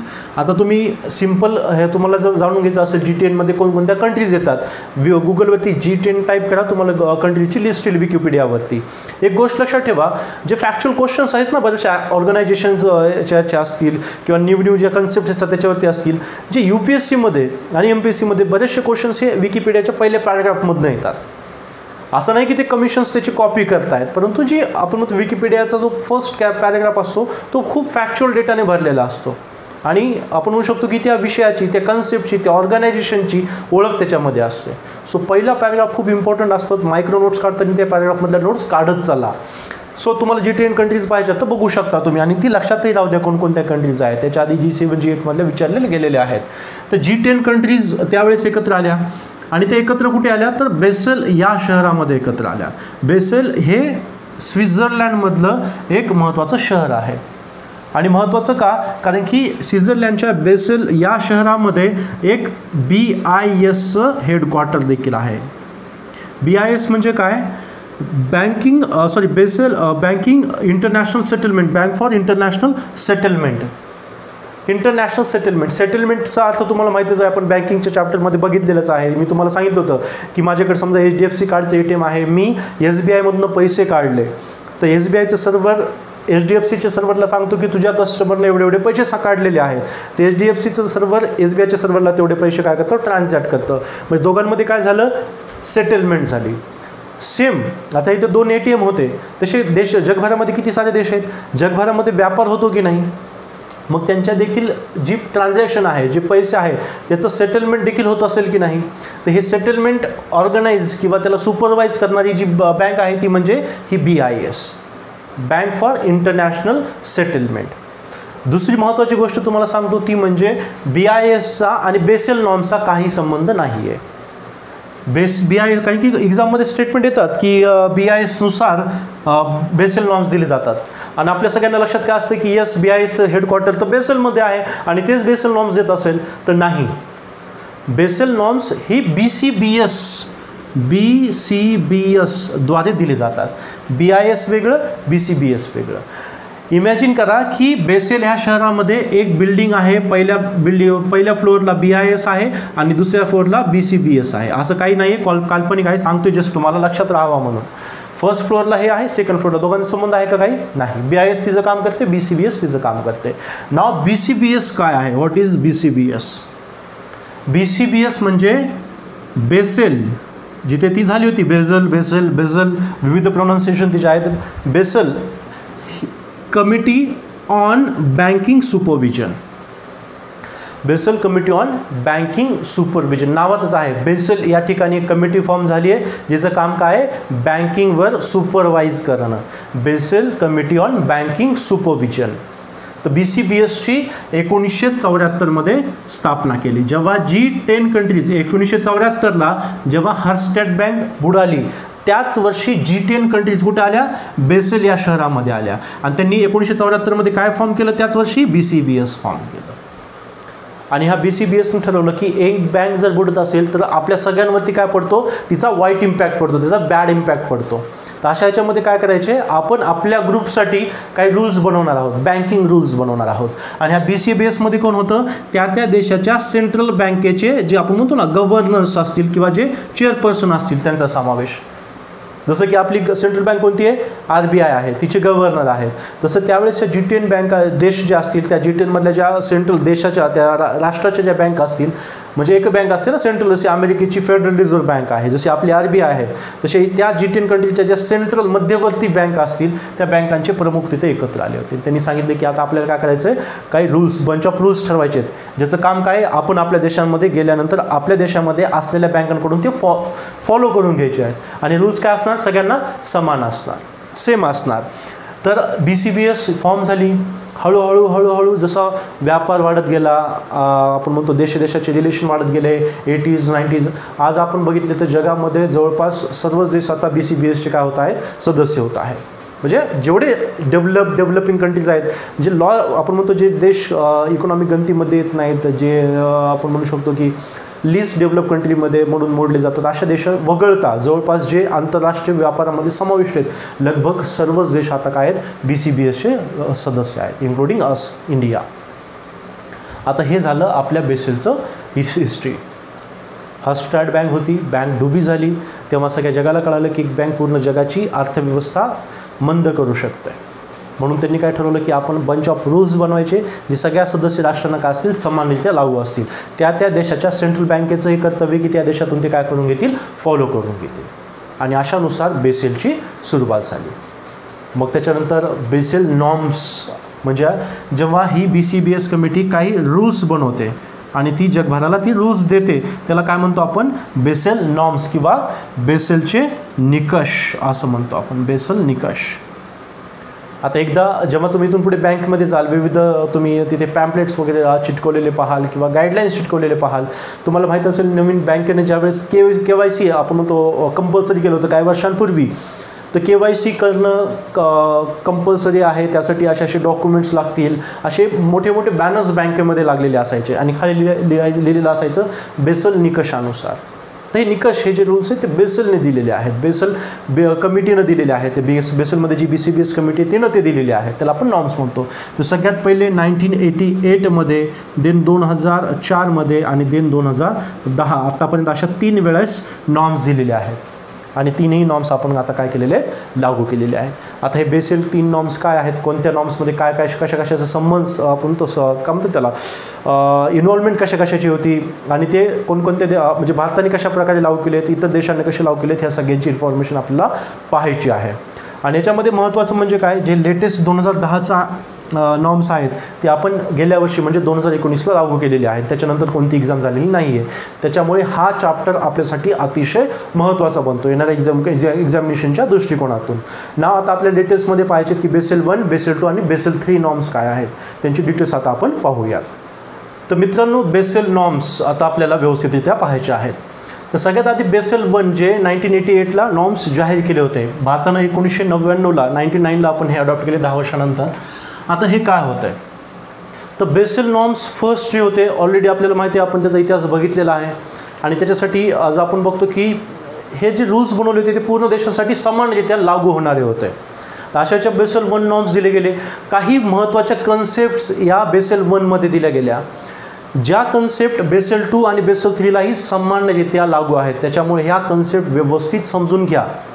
होऊ शकतं की बेसेल कधी फॉर्म झालं त्याचा हिस्टॉरिकल काही नाही येणार, परंतु या कन्सेप्टवर देखील तुम्हाला क्वेश्चन येऊ शकतात. कारण की वी कॅनॉट प्रेडिक्ट की UPSC कोणता क्वेश्चन्स कधी टाकेल किंवा MPSC कोणता प्रश्न कधी टाकेल. तर आपल्याला जो काही इश्यू असेल, जे काही आपलं आपण म्हणतो चॅप्टर आपण स्टडी करायला घेतो आहे, त्याचा सर्वांगीण अभ्यास केला पाहिजे. एकदम वायफळ डेटासुद्धा आपल्याला उचलायचा नाही आहे, पण जो रिलिव्हंट आहे, जो कन्सेप्च्युअल आहे आणि फॅक्ट्स ज्या महत्त्वाच्या आहेत ह्या सगळ्या दृष्टिकोनातून आपली तयारी झाली पाहिजे. नाव ते कन्सेप्ट काय तर आता आपण व्यवस्थितरित्या पाहूयात. सगळ्यात पहिले 1988ला ही कन्सेप्ट म्हणजे ह्या कन्सेप्ट पहिल्यापासून होत्या, परंतु इंटरनॅशनल स्टँडर्डनं किंवा आपण म्हणतो सगळ्यांना लागू करण्यासाठीच्या कन्सेप्ट इंटरनॅशनली ह्या डिक्लेअर केल्या गेल्या. त्यातली फर्स्ट कन्सेप्ट ती म्हणजे RWA, याला आपण म्हणतो risk weighted asset. Risk weighted म्हणजे वेट म्हणजे काय, भार. त्याला मराठीमध्ये आपण काय म्हणतो, जोखीम भारित संपत्ती. जोखीमेचा भार ज्या संपत्तीवर आहे अशी संपत्ती. डायरेक्टली आपण जेव्हा वर्ड बघतो रिस्क वेटेड ॲसेट, आपण आपल्याला वाटतं की काहीतरी इकॉनॉमिकल कन्सेप्ट आहे, काहीतरी फायनान्स रिलेटेड कन्सेप्ट आहे जी आपल्याला समजणार नाही, मे बी खूप अवघड असेल, किचकट असेल, राईट. परंतु मी तुम्हाला याच्या आधी सांगितलं होतं, आपण जेव्हा ब्रेक करतो, वर्ड्स ब्रेक करतो, तेव्हा कन्सेप्ट आपल्याला ऑटोमॅटिकली समजू लागतात. रिस्क वेटेड ॲसेट्स, जोखीम भारित संपत्ती म्हणजे अशी संपत्ती जिच्यावर काय आहे, जोखीमेचा भार आहे. जोखीम भारित संपत्ती, राईट. आता ही म्हणजे काय, मी तुम्हाला आता सांगितलं होतं की नाही, मी 5 लाख रुपये एखाद्याला लोन म्हणून दिलेले आहेत, मी बँक आहे, बँकेनं लोन दिलेले संपत्ती, आणि अशी संपत्ती ज्याच्यावरती काय रिस्क आहे. आता ही रिस्क काय, तुम्हाला साहजिकच क्वेश्चन पडला असेल की रिस्क म्हणजे काय. आता ही रिस्क तुम्हाला एकदम साध्या सिंपलशा उदाहरणानं समजून सांगतो. हे पूर्ण कन्सेप्ट तुम्हाला लक्षात नाही राहिली तरी चालेल, परंतु तुम्ही जर ते उदाहरण लक्षात ठेवलं तर तुम्हाला लक्षात राहील, प्रत्येक गोष्ट लक्षात राहील. आता ते उदाहरण घेऊयात.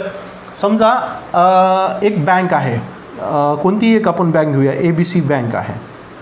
ह्या ABC बँकेनं काय केलं, 4 व्यक्तींना, आपण 4 व्यक्तीचं एक्झाम्पल घेऊयात, कारण की 4-5 तुम्हाला जेवढं पाहिजे तेवढं आपण 4 व्यक्तींचं एक एक्झाम्पल घेऊया. त्याच्यामध्ये आपण बघूया अनिल, मुकेश, नरेंद्र आणि राहुल.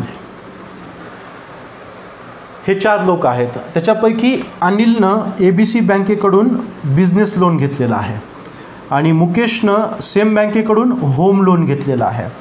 नरेंद्रनं याच बँकेकडून PL म्हणजे पर्सनल लोन घेतलेला आहे, आणि राहुलनं एज्युकेशन लोन. अनिलनं घेतलेले आहेत आपण म्हणू शकतो 20 लाख रुपये, मुकेशनं घेतलेले आहेत 10 लाख रुपये, नरेंद्रनं घेतलेले आहेत 10 लाख रुपये, आणि राहुलनं पण घेतलेले आहेत आपण म्हणू शकतो 10 लाख रुपये एज्युकेशन लोन, राईट. नाव लक्ष द्या. आता ABC बँक काय करते, रिस्क काढते. रिस्क, अनिलनं बिझनेस लोन घेतलेलं आहे. बिझनेस लोन घेताना अनिलनं काय केलं होतं, आपली लँड दाखवली होती, कुठे तो बिझनेस आहे, त्याचा पूर्ण कारखाना, फॅक्टरी वगैरे सगळं बघितलेलं आहे. म्हणजे बँक कॅल्क्युलेशन करते, समजा यानं हे 20 लाख रुपये परत नाही केले, कुणी अनिलने, अनिलने, तर आपण त्याची जर प्रॉपर्टी सीज केली, जप्त केली, तर आपल्याला कमीत कमी याच्यातून आपण म्हणू शकतो ना 10% लॉस होईल, जास्त लॉस होणार नाही. म्हणजे जास्तीत जास्त किती लॉस होईल, 10% लॉस होईल. आता सेम मुकेश अंबानीनं होम लोन घेतलेला आहे, होम लोन. तर अशाच्यामध्ये बँक काय अनुमान काढते की ठीक आहे, चला त्याचं होम तर आहे, घर आहे, जर त्यानं आपल्याला लोन परत गेलं नाही तर आपण त्याचं घर जप्त करू शकतो, ज्याच्यामध्ये आपल्याला होऊन 10% नुकसान होईल. 10%, मी जस्ट प्रत्येक बँकेचं असं नाही, काल्पनिक आकडे आहेत. 2%, 3% बँक स्वतः कॅल्क्युलेट करत असते किती त्याला रिस्क आहे. तुम्हाला समजावं, सोपं वाटावं म्हणून आपण जस्ट आकडेवारी घेत आहोत. तर याला सुद्धा काय म्हणले बँक की चलो घर भेटेल, जास्त जास्त आपलं नुकसान किती होईल पूर्ण प्रोसिजर याच्यामध्ये प्राईजमध्ये, तर 10% नुकसान होईल. सेम नरेंद्रनं पर्सनल लोन घेतलेलं आहे. आता पर्सनल लोन त्याला मॉर्गेज काय ठेवायची तुम्हाला सगळ्यांना माहितीच असेल, बऱ्याचशा तुमच्यापैकी लोकांनी पर्सनल लोन घेतले असेल, फॅमिलीमध्ये कोणी घेतले असतील. आपण पर्सनल लोनला काय मॉर्गेज ठेवत नाहीत, किंवा क्रेडिट कार्डला आपलं काय मॉर्गेज नसतं, किंवा तर पर्सनल लोन क्रेडिट कार्ड हे ॲक्च्युली बँक काय करते 100% क्रेडिटमध्ये टाकतं, आपलं रिस्कमध्ये टाकतं. क्रेडिट कार्ड तर टोटली 100% रिस्की असतं बँकेसाठी, कारण की त्यासाठी काय आपण म्हणतो ना गिरवी ठेवलेलं नाही किंवा काही मॉर्गेज म्हणून ठेवलेलं नाही आहे. सो अशा याच्यामध्ये आपण इथे समजण्यासाठी इथे आपण म्हणू शकतो की 50% रिस्क आपण बँकेने समजा घेतलेली आहे, आणि राहुलच्या बाबतीतही 50% रिस्क घेतलेली आहे. ठीक आहे. आता ही बँकेने काय काढली, रिस्क काढली. आता मला सांगा ABC बँकेकडे हा जो पैसा होता, हे 20 लाख, हे 10 लाख, हे 10 लाख आणि हे 10 लाख, हे बँकेचा जो ABC बँकेकडे पैसा होता 20, 30, 40, 50, टोटल 50 लाख हा बँकेचा जो पैसा आहे. ह्या बँकेनं या चौघांना काय म्हणून दिलेलं आहे, ॲसेट म्हणून दिलेला आहे. बरोबर की नाही, एकदम सिम्पली ॲसेट म्हणून यांना दिलेलं आहे. आणि ही काय त्याच्यावरची रिस्क आहे, 10%, 10%, 50%, 50%. तर 20 लाखाचे 10% किती होतात, 2 लाख. 10 लाखाचे 10% किती होतात, 1 लाख. इथे सुद्धा 10%, 10 लाखाचे 50% 5 लाख. आणि इथे सुद्धा 10 लाखाचे 5% म्हणजे 5 लाख. म्हणजे एकूण 2, 3, 8 आणि 13 म्हणजे 13 लाख हे काय आहे, रिस्क वेटेड वापस काय ॲसेट. अशी हे पण 13 लाख पण ॲसेटच आहे की नाही बँकेचं, परंतु त्याच्यावरती काय रिस्क आहे, म्हणून त्याला काय म्हणतो, रिस्क वेटेड ॲसेट, जोखीम भारित संपत्ती. कन्सेप्ट न्यू आहे, तशी कन्सेप्ट खूप जुनी, पण आपल्यासाठी आपल्या अभ्यासासाठी ही नवीन कन्सेप्ट आहे. एक्झाम्समध्ये ही फ्रेशपणे विचारली जाईल आता येणाऱ्या काळामध्ये, कारण की आपण ती बेसल नॉर्म्स लागू करतोय. त्याच्यासाठी ही कन्सेप्ट तुम्हाला माहिती असणं अतिशय आवश्यक आहे. आणि येस बँकेची जी केस झाली होती त्यांच्यामध्ये सुद्धा खूप वेळेस न्यूजमध्ये तुम्ही ऐकलं त्यांच्याकडे की जोखीम भारित संपत्तीच्या किती प्रमाणात त्यांनी पैसे राखून ठेवले होते, किती टक्के पैसे ते होते RWAच्या. तर ही कन्सेप्ट वारंवार त्या केसमध्ये सुद्धा काय केली, यूज केली गेलेली आहे. सो आपल्यासाठी ही एक इम्पॉर्टंट कन्सेप्ट आहे. नाव आता बँक म्हणते की माझ्याकडे 50 लाख रुपये ॲसेट आहे जे मी लोकांमध्ये वाटलेलं आहे, आणि त्याच्यामध्ये एकूण 13 लाख काय आहे, RWA आहे. तर RWA ही कन्सेप्ट तुम्हाला समजली, नसेल समजली तर कमेंटमध्ये कळवा. मी आणखी काहीतरी कमेंटमध्ये तुम्हाला सोप्या भाषेत सांगण्याचा प्रयत्न करेल. मला वाटते सगळ्यात सोपी भाषा तर हीच असेल. एकूण बँकेने दिलेली संपत्ती आणि त्याच्यावरती बँकेनं काय केलेलं ॲनालिसिस करून काढलेली रिस्क, तर जोखीम भारित संपत्ती. आता ही संपत्ती जेवढी वाढत जाईल तेवढी बँक काय होत जाईल, दिवाळखोरीच्या वाटेवर चालत राहील. बरोबर की नाही. समजा बँकेकडे संपत्ती आणि 50% संपत्ती रिस्क वेटेड ॲसेट आहे, मग अशा बँकेची रेटिंग कमी होईल, देशामधला जो पैसा आहे तो रिस्की होत राहील, देशामध्ये इन्व्हेस्टमेंट कमी होत राहील, बँक डुबीचं प्रमाण वाढत राहील, म्हणजे टोटली आपलं काय त्याच्यामध्ये नुकसानच आहे. मग अशा ह्याच्यामध्ये आपल्याला करायचं आहे काय, हे रिस्क वेटेड ॲसेट कमी करायचं आहे. मग ते कमी कसं होणार, एकतर बेनिफिट ठरेल त्याच सेक्टरला पैसे द्यायचे आहेत, जो कोर सेक्टर आहे, जो स्टेबल सेक्टर आहे, अशा सेक्टरला पैसे द्यायचे आहेत. सेकंड थिंग, तरीही आज आपण बघतो बँकांवर गव्हर्नमेंटचं काही प्रमाणात नियंत्रण आहे, RBIचं नियंत्रण आपल्याला गव्हर्नमेंटच्या मार्फतून दिसतं, तरी बँका स्वतःच्या ओन रिस्कवरती काय करतात, पैसे वाटप करतात आणि ते येऊ शकत नाही. तर अशा वेळेस मग कसं केलं पाहिजे, मग दुसरी कन्सेप्ट आपल्याला मिळते ती म्हणजे बेसल 1 मध्ये मिनिमम कॅपिटल रिक्वायरमेंट MCR, किंवा दुसऱ्या आणि तिसऱ्या बेसलमध्ये याला कार CAR हा शब्द लक्षात ठेवा. हा शब्द तर तुम्हाला इझी लक्षात राहील, कार आपली कार CAR, त्यालाच MCR मिनिमम कॅपिटल रिक्वायरमेंट. मराठीमध्ये याला आपण म्हणतो किमान भांडवल पर्याप्तता.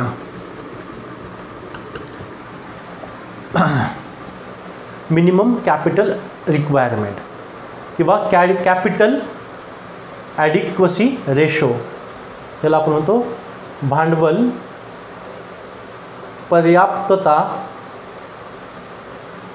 प्रमाण. रेशो आहे ना, प्रमाण. दोन्हीपैकी काही म्हणा, MCR म्हणा किंवा CAR कार म्हणा. भांडवल पर्याप्तता प्रमाण. कॅपिटल भांडवल म्हणजे काय, कॅपिटल. ॲडिक्वेट म्हणजे पुरेसं, पर्याप्त. कॅपिटल ॲडिक्वसी आणि दुसरं काय R प्रमाण म्हणजे रेशो, कार. कधीही तुम्हाला कोणतीही कन्सेप्ट समजत नसेल, स्पेशली इकॉनॉमिक्समध्ये, तर तिला ब्रेक करा, तिचे शब्द ब्रेक करा, तुम्हाला त्याचा अर्थ कळू लागेल. तर भांडवल पर्याप्तता प्रमाण हे जे प्रमाण आहे ते कशाला पर्याप्त करणार आहे, भांडवलाला. आणि कोणत्या भांडवलाला, रिस्की भांडवलाला. समजा 13 लाख रुपये काय झालं, आपलं रिस्क वेटेड ॲसेट आहे. आणि मग बेसल नॉर्म्स जे निघाले, समजा पहिलं बेसल नॉर्म्स 8% होते, आपण सिम्पली 10% पकडू. म्हणजे BCBS जी Basel committee on banking supervision जे आहे, तिनं सांगितलं की तुम्हाला 10% 10% CAR कार ठेवायचा आहे. कशाच्या, एकूण RWAच्या. एकूण RWA किती आहे त्या बँकेचं, 13 लाख. तर 13 लाखाचे 10% किती होतात, 1.30 लाख. बरोबर की नाही. म्हणजे एकूण रिस्क वेटेड ॲसेटच्या -% तुम्हाला काय करायचे, बाजूला काढून ठेवायचे. तर तुम्हाला इथे वाटत असेल 13 लाखला वाचवण्यासाठी 1 लाख काढले, 1,30,000 काढलेले आहेत. ही मित्रांनो खूप छोटी अमाऊंट आहे. आपण जर मोठमोठ्या बँका बघितल्या तर हजारो कोटी हे रिस्क वेटेड ॲसेट असतात, आणि हजारो कोटींना सिक्युअर ठेवण्यासाठी काही हजार कोटी बँक काय करते, आता सध्या राखून ठेवत आहे. आता तर सगळ्यांना तुम्हाला माहीत असेल की बँका CRR RBIकडे राखून ठेवतात, SLR स्वतःकडे राखून ठेवतात, त्याच्यानुसार repo, reverse repo, bank rate, minimum standing facility, बॉन्ड्सचे व्यवहार, ओपन मार्केट ऑपरेशन आपण ज्याला म्हणतो, ह्या सगळ्यांचं डिटेल बँकेच्या आणि RBIच्या लेक्चरमध्ये आहे. ज्यांनी ते लेक्चर्स बघितले नसतील टोटल डिटेल्स त्याच्यामध्ये दिलेले आहेत, तुम्ही तिथं पाहू शकता. तर हे जे आपण बघितलं CRR SLR बँकांनी राखून ठेवलेला पैसा आहे. हा पैसा तर बँक राखून ठेवणार, त्याच्याशिवाय बँकेला कार पण ठेवायचा आहे, कॅपिटल ॲडिक्वसी रेशो ठेवायचा आहे. येस बँकेच्या केसमध्ये जर तुम्ही बघितलं नसेल तर आता येस बँकेचं आर्टिकल वापस वाचा, तुम्हाला समजेल की बँकेने सुद्धा काय केले, कॅपिटल ॲडिक्वेट रेशो बाजूला काढून ठेवलेला आहे. प्रत्येक बँकेला करायचं आहे, कारण की आता सध्या भारत BCBSचा सदस्य आहे आणि बेसेल 1, 2, 3 तिन्ही नॉर्म्स आपण लागू केलेले आहेत. ओके, तिसरा नॉर्म्स आता लागू होतोय आपल्या 2019मध्ये आपण लागू केलेला आहे, तो स्टेप बाय स्टेप लागू होणार आहे, त्याची सुद्धा इन्फॉर्मेशन आपण घेणार आहोत. तर आपण हे लागू करत आहोत. तर अशा याच्यामध्ये आपण हे पैसे बाजूला काढले. आता बघा 13 लाख रुपये रिस्क आहे कोणाची, ABC बँकेचं. आता हे 13 लाख रुपये रिस्क आहेत. आता हे मी ABC बँक आहे सॉरी मी 50 लाख रुपये बाहेर दिलेले आहेत, लोन दिलेलं आहे, त्यातले 13 लाख येण्याची गॅरंटी नाही आहे. तर मग मला इंटरनॅशनली आपल्या RBIला सांगितलं की अरे 10% कार ठेवायला सांगा, खास कशासाठी, रिस्क वेटेडसाठी. CRR SLR ते मी वापस काढून ठेवलेलंच आहे राखीव, पण मला RBIनं आदेश काय दिले की तुला 10% कार ठेवायचं आहे. मी म्हणलं ठीक आहे, ओके.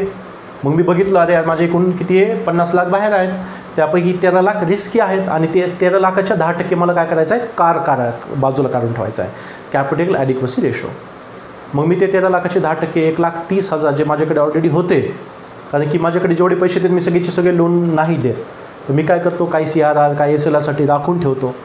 काही बँकेकडे स्वतःचे शेअर्स असतात, जी बँक फॉर्मेशन Tier 1चं कॅपिटल आपण ज्याला म्हणतो ते असतो पैसा, आणि काही saving deposit, current deposit, FD वगैरेचा पैसा असतो. त्या FDमधला मी सगळ्याच पैसा दिलेला नाही आहे, काही माझ्याकडे पण ठेवलेला आहे. मग त्याच्यातलं मी काय केले, वापस जे माझ्याकडे होता पैसा त्यातले 1.30,000 मी आणखी मी म्हणतो राखून ठेवले. बाकीचे पैसे मी चलनात आणू शकतो, पण आता हे 1.30 लाख हे मी आणणार नाही. आता 13 लाखाला वाचवण्यासाठी मी 1,30,000 ठेवले. आता तुम्हाला प्रश्न असेल की हे 1,30,000 कसे वाचवतील. आता मला सांगा, ज्या FD RD बाकी जे डिपॉझिट्स बँकेमध्ये आहेत, सगळे कस्टमर एकाच दिवसात मागायला येणार का मला, नाही. परंतु चान्सेस आणि जो हिस्ट्री बघता ॲव्हरेज काढलं जातं की ॲट अ टाईम दर महिन्याला आपल्याला किती द्यायचे आहेत, दर दिवसाला किती द्यायचे आहेत, दर वर्षाला फायनान्शियल इयरला मला किती रुपये द्यावे लागतात, किती लोक मागायला येत आहेत. तर त्या ॲव्हरेजनं मी काय करतो, 1,30,000 काढून ठेवतो. म्हणजे काही लोक जरी आले तर मी 1,30,000 रुपयातून त्या लोकांना ते देऊ शकेल. म्हणजे बँकेची बुडण्याचे चान्सेस कमी झाले की नाही. समजा याच्यापेक्षाही वर्स्ट कंडिशन झाली, ते पैसे आलेच नाही, बरेचसे त्यातले अर्धे पैसे, कारण की 13 लाख डुबणार नाही, ते रिस्क आहे. एक महत्त्वाची गोष्ट तुम्हाला सांगायची राहिली, ते रिस्की पैसा आहे, तो डुबलेला नाही, रिस्की आहे. फक्त असं आहे का प्रत्येक पर्सनल लोन घेणारा डुबवतोच, नाही. आजकालच्या डिजिटल एरामध्ये तर ते खूप कमी झालेलं आहे. तर ते रिस्की पैसा आहे. परंतु त्यातला समजा काही पैसा आला नाही, जसं की येस बँकेचं आपण बघितलं, कॉर्पोरेशन्सच डुबले, तसं काय तिथं काय झालं आणि जास्त अमाऊंटमध्ये पैसा नाही आला आणि 1,30,000 वाचवण्यासाठी कमी आहेत, तर गव्हर्नमेंट काय अमाऊंट देऊन मला वाचू शकतो. आणि माझ्याकडे 1,30,000ही नसते तर गव्हर्नमेंटला मला वाचवणं खूप अवघड झालं असतं. तर कमीत कमी गव्हर्नमेंटच्या त्या पैशाला माझे हे पैसे काय करतात, हातभार लावत आहेत आणि माझं वाचणं शक्य होतं किंवा माझं वाचणं सोपं होतं आहे. तर ती एक ह्याच्यातलं एक कारण आहे. तर तुम्हाला आता कळलं असेल की कार किती महत्त्वाचा आहे एखाद्या बँकेला डुबण्यापासून वाचवण्यासाठी. कळालं. रिस्की पैसा सर्व डुबत नसतो. जर त्यातला थोडाफार डुबला आणि लोक पैसे मागायला आले तर हा जो मधला कार आपण ठेवलेला आहे तो त्या लोकांना देऊन आपण स्वतःचा बचाव करू शकतो. जास्त संकट आलं गव्हर्नमेंटकडून काही पैसा, माझा हा राखीव कार, हे दोघं मिळून आपण बँकेला सावरू शकतो. कळालं. तर RWA रिस्क वेटेड ॲसेट, जोखीम ज्याच्यावरती आहे अशी संपत्ती, आणि कार म्हणजे काय, त्या जोखीमच्या रेशोमध्ये काढून ठेवलेला पैसा. ह्या कन्सेप्ट जर कळाले असेल तर बेसिल तीनही तुम्हाला व्यवस्थित कळतील. हा कोर आहे. ठीक आहे. आता हे कन्सेप्ट कळले असेल तर आता आपण पुढे जाऊयात. तर पहिलं जे बेसल होतं जे 1988ला दिलेलं होतं त्याच्यामध्ये काय सांगितलं की एकूण 8% तुम्हाला काय करायचं आहे, कार ठेवायचा आहे. त्यावेळेस त्याला मिनिमम कॅपिटल रिक्वायरमेंट MCR म्हणायचे, आता त्याला कार म्हणतात. तर तुम्ही कार म्हणून लक्षात ठेवा, 8% कार ठेवायचा आहे. आणि भारतानं ही जी गाईडलाईन्स आहे 1988 मधली गाईडलाईन्स आहे ती भारतानं 1999ला भारतामध्ये लागू केली. 10 वर्षानंतर जेव्हा आपण मेंबर्स झालो, जेव्हा आपल्या वाटलं की आपल्या भारतातील बँका त्या अडॉप्ट करू शकतात, कारण की आपण जस्ट 1991ला लिबरलायझेशन, ग्लोबलायझेशन आणि प्रायव्हेटायझेशन ही कन्सेप्ट स्वीकारली होती, पूर्ण इकॉनॉमीला नवं रूप दिलं होतं, आपण बँकिंग नॉर्म्स लूज केले होते, भारतातलं प्रायव्हेट बँका इस्टॅब्लिश होत्या, तर लगेच त्याच्यावरती आपण RWAचं किंवा कारचं संकट किंवा एक आपण म्हणू शकतो एक कारची जी ही रिक्वायरमेंट आहे, जी प्रोव्हिजन आहे, ती लगेच लादू शकत नव्हतं त्या बँकांवरती. तर 1990 म्हणजे बँका पण थोडे स्टेबल झाले असतील, आपला विकास थोडासा स्टेबल झाला असेल, तेव्हा आपण ते लागू केलं. 8% आपण त्यावेळेस कार भारतामध्ये लागू केला. नाव जे दुसरं बेसल नॉर्म आहे ते 2004मध्ये दिलं गेलं. जग आणखी जवळ आलं होतं, आणखी व्यापार वाढत होते, स्पेशली चायना आणि इंडियाच्या LPG मॉडेलमुळे ग्लोबलाइज होण्यामागे जागतिक व्यापार खूप मोठ्या प्रमाणात वाढला होता. मिडल ईस्टचा व्यापार मोठ्या प्रमाणात आपल्याशी चालू होता. जे डेव्हलप कंट्री होत्या, ज्या युरोपियन कंट्रीज होत्या, त्यांचा आपल्यासोबत व्यापार व्यवस्थितरित्या चालू होता. अशा याच्यामध्ये आपण म्हणतो ना, देशाची डिपेंडन्सी खूप वाढली होती. देशांमध्ये बँका आता काम करणं, आपण जेव्हा लिबरलाइज केलं होतं, प्रायव्हेटाईज केली होती आपली इकॉनॉमी आणि ग्लोबलाइज केली होती, तर जगातल्या बँकासुद्धा भारतात आल्या होत्या. रूल्स लूज केल्यामुळे भारतीय प्रायव्हेट बँकासुद्धा मोठ्या प्रमाणात आपण म्हणतो ना इन्व्हॉल्व होत होत्या ह्या भारतीय अर्थव्यवस्थेमध्ये. एकंदरीत बँकिंग क्षेत्र आपण म्हणतो ना ग्रोथ करत होतं आणि अशा याच्यामध्ये रिस्क होणंसुद्धा खूप वाढलं होतं, कारण की त्या अशा याच्यामध्ये जर एखादी बँक डुबली तर आता काय होणार, आणखी जास्त देशांवरती त्याचा परिणाम होणार. सो बेसिल 2 नॉर्म्समध्ये काय केलं गेलं, आता त्याच्यामध्ये सगळ्यात पहिले तुम्हाला काय सांगितलं गेलं की जे 8% कार होता तो तुम्ही 8% ठेवा, पण काही देशांना ऑप्शनल आहे की ते 8 ते 10% एवढा नॉर्म ठेवू शकतात. ऑप्शनल, हे ऑप्शनल आहे. काही देश 8% म्हणजे 8% तर तुम्हाला मिनिमम ठेवावंच लागेल, परंतु जर तुम्हाला वाढवायचं असेल तर तुम्ही 8 ते 10% तुम्ही ठेवू शकता. आता 2004चं हे बेसिल नॉर्म्स होतं. इंडियाने हे नॉर्म्स 2009ला लागू केले भारतामध्ये. तेव्हा आपण काय केलं होतं, आपण 9% कार घेतला होता. परंतु याच्यामध्ये एक महत्त्वाची कन्सेप्ट की 8% तुम्हाला जो ठेवायचं ना, समजा आपण भारतानं कसा ठेवलेला आहे त्याच्यानुसार तुम्हाला सांगतो. आता भारतानं 9% कार ठेवला, बरोबर, परंतु याच्यामध्ये भारतानं केलं काय की 7% टियर 1चा पैसा ठेवला आणि 2% टियर 2चा पैसा ठेवला. आता नवीन कन्सेप्ट आल्या, टियर 1 टियर 2 काय, हा प्रश्न लगेच तुम्हाला पडला असेल. तर टियर 1 हे आणि टियर 2 हे बँकांचं कॅपिटल आहे. टियर 1 कॅपिटल म्हणजे काय, जेव्हा समजा मी ABC बँक आहे, जेव्हा मी फॉर्मेशन केलं तर आम्ही 30-40 लोक होतो, प्रत्येक 40 लोकांनी आम्ही 1-1 कोटी आणले आणि बँक इस्टॅब्लिश केले. हे 40 कोटी रुपये हे आमचं काय झालं, आपण बेसिक फंडामेंटल ॲसेट झालं. परंतु त्याच्यानंतर ज्या काही डिपॉझिट्स माझ्या बँकमध्ये लिजिटिमेट डिपॉझिट्स होत गेले, जो पैसा येत गेला FD RD इत्यादीच्या मार्गातून, जो संपत्ती मी डिस्क्लोज करू शकतो RBIपर्यंत. मी ABC बँक आहे, RBI मी तिला सांगतो की माझ्याकडे एवढा पैसा आहे, जो घोषित पैसा आहे, जो मी घोषित करू शकतो, दाखवू शकतो, सोप्या भाषेत डिस्क्लोज करू शकतो, तो टियर 1चा पैसा. हा पैसा मला सांगा, जेव्हा बँक आम्ही 40 कोटी रुपये जे आहेत, मला ते कुणाला द्यायचे आहेत का, नाही द्यायचे. कुणी माझ्याकडून घेऊन जा म्हणजे आपण म्हणतो ना, तो डुबला तरी बँकेचा डुबणार आहे, कुणा दुसऱ्याचं नुकसान होणार आहे का त्याच्यामध्ये, नाही होणार. तर ह्या पैशाला कोर पैसासुद्धा म्हणतात, बँकेचा कोर पैसा, टियर 1च्या पैशाला. मग मला सांगा, टियर 1चा पैसा जास्त मजबूत की टियर 2चा? टियर 2चा पैसा म्हणजे जे काही लोन्स बँकेनं दिलेले आहेत, जे बँकेनं मी RBIकडून किंवा गव्हर्नमेंट इतर संस्थेकडून लोन घेतलेला असेल तो पैसा असेल, किंवा मी जे लोन दिलेलं असेल त्यातून येणारा पैसा असेल. तर अशा ह्याच्यामध्ये जो टियर 2चा पैसा आहे, आता याच्यामध्ये बऱ्याचशा बँका घोषित डिस्क्लोज करताना बराचसा पैसा घोषित करत नाहीत. तर साहजिकच मला तुम्ही सांगा की दोन्हीपैकी मजबूत पैसा कोणता, तर साहजिकच मजबूत पैसा टियर 1चा पैसा. आणि मग बेसिल 2मध्ये काय सांगितलं की 8% ठेवा तुम्ही, 8, 9, 10%, पण त्याच्यातला जो मेजर पोर्शन असेल ना, 70-80% जो पोर्शन असेल तो तुम्हाला कशाचा ठेवायचा आहे, टियर 1चा ठेवायचा आहे. म्हणजे मी तुम्हाला म्हटलं ना 1,30,000 रुपये मी राखून ठेवले होते, तर त्यातले समजा 1 लाख रुपये मला कुठून काढायचे, जे माझं कोर कॅपिटल, जे मला कोणाला वापस द्यायचे नाही, हे नवीन नियम माझ्यावरती लावले. म्हणजे काय केलं, आणखी जास्त सिक्युअर केलं. माझा जो कोर पैसा आहे त्यातून मला राखून काढून ठेवायचे, लोकांचा पैसा मी ते जास्त यूज करणार नाही. म्हणजे तुम्हाला समजते ना काय केलं, आणखी जास्त सिक्युअर केलं बँकांना, बँकांच्या ट्रान्झॅक्शनला आणखी सिक्युअर केलं. तर असे नवीन चेंजेस आपल्याला ह्या बेसल नॉर्म्सनं दिले. तर आपण भारताने आपण काय केलं की 9% टार्गेट होतं, आपण त्याच्यापैकी 60% Tier 1चा पैसा ठेवला आणि 2% काय केला Tier 2चा पैसा ठेवला. ह्या 9% आपण भारतामध्ये लागू केलं. प्लस आणखी 2 कन्सेप्ट आपल्याला बेसल नॉर्म्सनं दिल्या. आता बेसल 2 न दिल्या, बेसल 3 नंतर बघूयात आपण, बेसल 2च सांगतो मी तुम्हाला. तर बेसल 2 आणखी कन्सेप्ट दिला ते म्हणजे बँकिंग नियमन, सुपरविजन आणि सगळ्यात महत्त्वाचं म्हणजे बाजार नियमन, मार्केट रेग्युलेशन. आता हे जे नियमन म्हणजे काय की बँका काय करतील स्वतः, आता समजा ABC बँक आपण बघितली होती, बँका स्वतः इंटरनल असेसमेंट कमिटी स्थापन करतील. इंटरनल म्हणजे अंतर्गत, असेसमेंट म्हणजे पडताळणी करणारी कमिटी. म्हणजे बेसेलमध्ये काय सांगितलं, आता समजा असं इमॅजिन करा की आपले RBIचे गव्हर्नर, जगभरातले गव्हर्नर्स बेसेल ठिकाणी गेले आणि त्यांना काय सांगितलं बेसेलमध्ये की आपण सगळे काय करू, आपण आपापल्या देशामध्ये गेलोत ना, आपल्या देशातल्या बँकांना आपण सांगू की तुम्हाला काय करायचं आहे, एक इंटरनल असेसमेंट कमिटी बनवायची आहे, जिचं काम काय असेल आता मी तुम्हाला सांगतो. ठीक आहे, गव्हर्नर्स वापस आले आपल्या देशामध्ये, काय सांगितलं सगळ्या बँकांना की SBI, HDFC, ICICI, इतर कोणत्या सगळ्या बँका ज्या असतील, तुम्ही काय करा, इंटरनल असेसमेंट कमिटी फॉर्म करा. त्या कमिटीला काम काय असेल की तुमच्याकडे एकूण आपण म्हणतो ना NPAचं प्रमाण किती आहे, कोणत्या सेक्टरला तुम्ही किती पैसा दिलेला आहे, कोणत्या सेक्टरमधून किती % तो वापस येतो आहे, बँकेची रिस्क काय आहे, गेल्या वर्षी रिस्क किती होती, ह्या वर्षी रिस्क किती आहे, ती रिस्क कमी जास्त करण्यासाठी तुम्ही उपाययोजना काय केली आहे.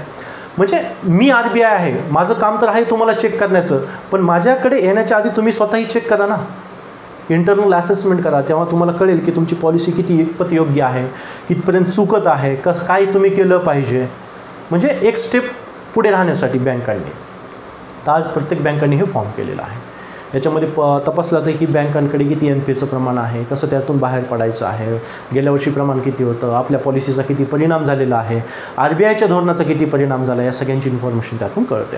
तर इंटरनल असेसमेंट एक ह्याच्यामध्ये दिलं नियमनामध्ये. आणि बाजार नियमन. आता बाजार नियमन म्हणजे काय, बऱ्याचशा बँका काय करतात, आपली इन्फॉर्मेशन पूर्णरित्या ओपन करत नाहीत, कस्टमरशी म्हणा, RBIशी म्हणा, गव्हर्नमेंटशी म्हणा. तर बरीचशी संपत्ती बँका झाकून ठेवतात, बऱ्याचशा गोष्टी बँका झाकून ठेवतात. म्हणजे डिपॉझिट ठेवणाऱ्या माणसाला ते कधी सांगणार नाहीत की आमचं एवढं NPAचं प्रमाण आहे, आमचं एवढं प्रॉफिट आहे, एवढा लॉस झालेला आहे. तसं सांगितलं तर डिपॉझिट त्या बँकेमध्ये डिपॉझिट करणार नाही डिपॉझिटर. म्हणून बऱ्याचशा बँका काय करतात, इन्फॉर्मेशन देत नाहीत. काही प्रायव्हेट बँका बऱ्याच ठिकाणी चुकीची इन्फॉर्मेशनही देतात. मग बाजार नियमन काय असले पाहिजे, कडक असले पाहिजे. हे बेसल 2 मध्ये सांगितलं की बाजार नियमन काय करा, स्ट्रिक्ट करा. मग आपल्या RBIने सुद्धा काय केलं की गाईडलाईन्स दिलेल्या आहे, म्हणजे कोणता असं मॅन्डेटरी ॲक्ट नाही, पण RBI तुम्हाला माहितीच आहे, RBI बँकांवरती पूर्णपणे आपली पकड निर्माण करून आहे. तर RBI काय करतो, बँकांना गाईडलाईन्स देत आहे, सध्या प्रोव्हिजन्स देत आहे की तुम्हाला तुमची पूर्ण इन्फॉर्मेशन आमच्यासोबत डिक्लेअर करावी लागेल. ओपन प्लॅटफॉर्मवरती जसं की वेबसाईट वगैरेवरती तुम्हाला डिक्लेअर करावे लागेल. आणि आज आपण बघतो बऱ्याचशा तुम्ही बँकेच्या वेबसाईटवर दिलं तर तुम्हाला तिथे दिलेलं असतं ॲन्युअल टर्नओव्हर एवढा झालेला आहे, प्रॉफिट एवढा झालेला, लॉस एवढा झालेला आहे. म्हणजे बँका इन्फॉर्मेशन देण्याचं काम करत आहेत. याचा फायदा काय होतो, जेव्हा बँका ॲक्च्युअल इन्फॉर्मेशन देतील, प्रॉपर इन्फॉर्मेशन देतील, तेव्हा काय होईल की सगळ्यांची खरीखुरी इन्फॉर्मेशन असेल. आणि खरीखुरी इन्फॉर्मेशन मिळाल्यामुळे बँकांमधलं जे कॉम्पिटिशन आहे ते आणखी वाढेल. कारण की बँका चांगलं परफॉर्मन्स देण्यासाठी चांगली सर्व्हिस देतील, चांगला रेकॉर्ड मेंटेन करतील, चांगलं ॲनालिसिस करतील स्वतःचं, आणि जे NPA वाईट गोष्टी ज्या आहेत त्या टाळण्याचा प्रयत्न करतील. कारण की आता तुम्हाला सगळ्यांना सांगायचं आहे तुमच्या रेटिंग्सबद्दल, तुमच्या इन्फॉर्मेशनबद्दल. आपण बघतो ना HDFC वगैरे किती अभिमान सांगते, आम्ही फर्स्ट प्रायव्हेट बँक आहोत, आम्ही असं हे असेल केलं आहे, ते केलेलं आहे. सो ही इन्फॉर्मेशन काय होतं, मग ते कस्टमर्स अटॅच करतात, मग त्याच्यासोबत बाकी बँका काय करतात, कम्पीट करतात. तर बाजार नियमन असणं अतिशय महत्त्वाचं आहे ना. हे होतं बेसल 1 आणि बेसल 2. ना बेसल 3 जे 2010ला नॉर्म्स दिले गेलेले ते आता आपल्याला पाहायचे आहे. ओके, तर मित्रांनो बेसल 3 नॉर्म्स काय आहेत. आता बेसल 3 नॉर्म्स हे 2010ला डिक्लेअर केले होते. भारतानं ते 2019ला आपण म्हणतो गेल्याच वर्षी लागू केले गेलेले आहेत. काही स्टेपमध्ये आता ते लागू होणार आहेत. 2014पासून आपण ते लागू करायचं म्हणतोय, परंतु बँकेचं रिक्वायरमेंट तेवढी पूर्ण होत नव्हती. ती काय कशी आता ते पुढे आपण पाहणारच आहोत. पण गेल्या वर्षी हे महत्त्वाचे नॉर्म्स भारतामध्ये रुजू करण्यात आलेले आहेत. येणारे काही ह्याच्यामध्ये ते फुल फ्लेजमध्ये भारतामध्ये रुजू केले जातील. परंतु हे त्याच्यानंतर आपली कोणती एक्झामिनेशन झाली नाही आहे, जसं MPSC UPSCची असेल, आता जे होणार असेल ती असेल. सो हा क्वेश्चन येऊ शकतो. डायरेक्टली येणार नाही की भारताने केलं आहे की नाही, परंतु कोणताही याच्या आधी आपण जे काही NPA बेसेल वगैरे बघितलेलं आहे, कोणत्याही कन्सेप्टवर तुम्हाला क्वेश्चन येऊ शकतो. ठीक आहे. नाव 2010 याच्या आधी आपण बघितलं की 2004ला बेसेल 2 नॉर्म्स दिले होते, जे भारतानं 2009ला अडॉप्ट केले. नाव हे 2010ला दिले. तर पहिले 2004 आणि 2010मध्ये 6 वर्षाचा फरक आहे. तर ह्या 6 वर्षामध्ये असं काय झालं की लगेच बेसेल नॉर्म्स दिले गेले. तर हे 6 वर्षाचे जर आपण बघितलं त्याच्यामध्ये 2008 हे वर्ष खूप महत्त्वाचं आहे. 2008ला ग्लोबल मेल्टडाऊन किंवा आपण म्हणतो ना जागतिक महामंदी आली होती. तुम्हाला सुरुवातीला सांगितलं ना, अमेरिकेमधल्या काही 2 बँका होत्या, गोल्डमॅन सॅक्स आणि लेहमन ब्रदर्स. तर ह्या बँका बुडल्या कारणे जगभरातल्या इकॉनॉमी ढासळल्या होत्या. आणि 2004ची ती दुसरी बेसेल होती, त्याच्यामध्ये आपण बघितलं होतं की बाजार नियमन आणि स्वतःचं नियमन बँकांना करायचं होतं, पण त्याच्या फक्त गाईडलाईन्स दिल्या होत्या. आता बेसेल कमिटीला BCBSला हे समजलं की अरे फक्त डिक्लेअर करून काय होणार नाही आहे, ॲक्च्युअलमध्ये आपल्याला आणायचं आहे. ॲक्च्युअलमध्ये बँकांना ते कडकपणे नियम लागू करायचे आहे. मग अशा ह्याच्यामध्ये मग बेसेल 3मध्ये काय ठरवलं, तर सगळ्यात पहिले त्याच्यामध्ये सांगितलं की Tier 1चा पैसा वाढ, Tier 1 आणि Tier 2चा पैसा ही कन्सेप्ट आता आपली क्लिअर आहे. Tier 1चा पैसा म्हणजे कोर पैसा असतो, जो बँकेला कुणाला द्यायचा नाही, तो एक आपण म्हणतो कोर मनी आहे, स्टेबल मनी आहे. तर सगळ्यात आधी ते सांगितलं तुम्हाला Tier 1चा पैसा वाढवायचा आहे. दुसरी गोष्ट, कार आपल्या सगळ्यांना माहिती आहे की नाही, आपण त्याचं डिटेल बघितलेलंच आहे. सेकंड कन्सेप्ट आली कॅब. कॅब म्हणजे CCB, capital conservation buffer. Conservation म्हणजे काय, संवर्धन करणे, बरोबर की नाही, संवर्धन. बफर म्हणजे काय, एक डिफेन्स लेअर असते. बफर झोन हा शब्द तुम्ही ऐकला असेल की नाही. बफर झोन तुम्ही एन्व्हायरमेंटमध्ये हा शब्द आपल्याला ऐकायला मिळतो. इंटरनॅशनल पॉलिटिक्समध्ये बफर स्टेट म्हणून आपल्याला वर्ड ऐकायला मिळतो. आता समजा हा नॅशनल पार्कचा एरिया आहे. नॅशनल पार्क म्हणजे आपल्याला माहीत आहे इकोलॉजिकली खूप सेन्सिटिव्ह एरिया असतो. बायोलॉजिकल डायव्हर्सिटी जी असते त्यासाठी तो खूप सेन्सिटिव्ह एरिया असतो. तर मला सांगा, आता ही जी सीमा आहे नॅशनल पार्कची, इथे आपण क्रॉस केली की लगेच मानवी एरिया सुरू होतो का. आता इथं नॅशनल एरिया आणि मी स्टेप क्रॉस केला आणि डायरेक्टली आपलं ह्युमन सेटलमेंट सुरू झाले, रस्ते वगैरे सुरू झाले, होत नाही. तर नॅशनल पार्कचा एरिया हळूहळू संपतो आणि आपला सेटलमेंटचा एरिया हळूहळू चालू होतो. जसे की एन्व्हायरमेंटमध्ये नॅशनल पार्क घोषित करण्याचा अधिकार केंद्र सरकारला असतो, पण जो बफर झोन आहे तो डिक्लेअर करण्याचा अधिकार राज्य शासनाला असतो. आणि नॉर्मली 10 ते 20 किलोमीटरच्या क्षेत्राला बफर झोन म्हणून करतात. म्हणजे हा नॅशनल पार्क असेल तर त्याच्या आजूबाजूचा हा 10-20 किलोमीटरचा जो पट्टा असेल तो बफर झोन असेल. म्हणजे नॅशनल पार्कला आणखी सिक्युअर करण्यासाठी तो काय, तो बफर झोन बनवला आहे. एकदम छोटं सिम्पल आहे की नाही. मग आपलं हे जे कॅपिटल आहे आपण जे बाजूला बाहेर काढून ठेवलेलं आहे की नाही, कार आपण काढून ठेवला आहे रिस्क वेटेड ॲसेटच्या पोर्शनमध्ये, रेशोमध्ये काढून ठेवला आहे. कॅपिटल ॲडिक्वसी रेशो त्याच्या प्रमाणात आपण काढून ठेवलं आहे. पण यालाही मी तुम्हाला आठवत असेल की 1,30,000 रुपये राखून ठेवले होते. तर 1,30,000 रुपयाला राखून ठेवण्यासाठी आणखी 20,000 रुपये समजा आम्ही त्याला जोडले, म्हणजे वरच्यावर 20,000 रुपयामध्ये भागत असेल तर भागू द्या, पण ते 1,30,000 तसेच काय होतील माझे टिकून राहतील. मग कारला टिकून ठेवण्यासाठी एक कॅपिटल कन्झर्वेशन बफर CCB याच्यामध्ये इंट्रोड्यूस केलं गेलं बँकांना आणखी सुरक्षित करण्यासाठी. म्हणजे काय, तर कार आणि CCB याच्यामुळे ठरवलं गेलं की काय, जसं की भारताचं एक्झाम्पल आपण 9% कार ठेवला होता. या 9%पैकी 7% काय होता, Tier 1चा पैसा होता. लक्षात असेलच तुमच्या, Tier 1चा पैसा होता 60% आणि 2% पैसा कटला होता Tier 2चा होता, बरोबर की नाही.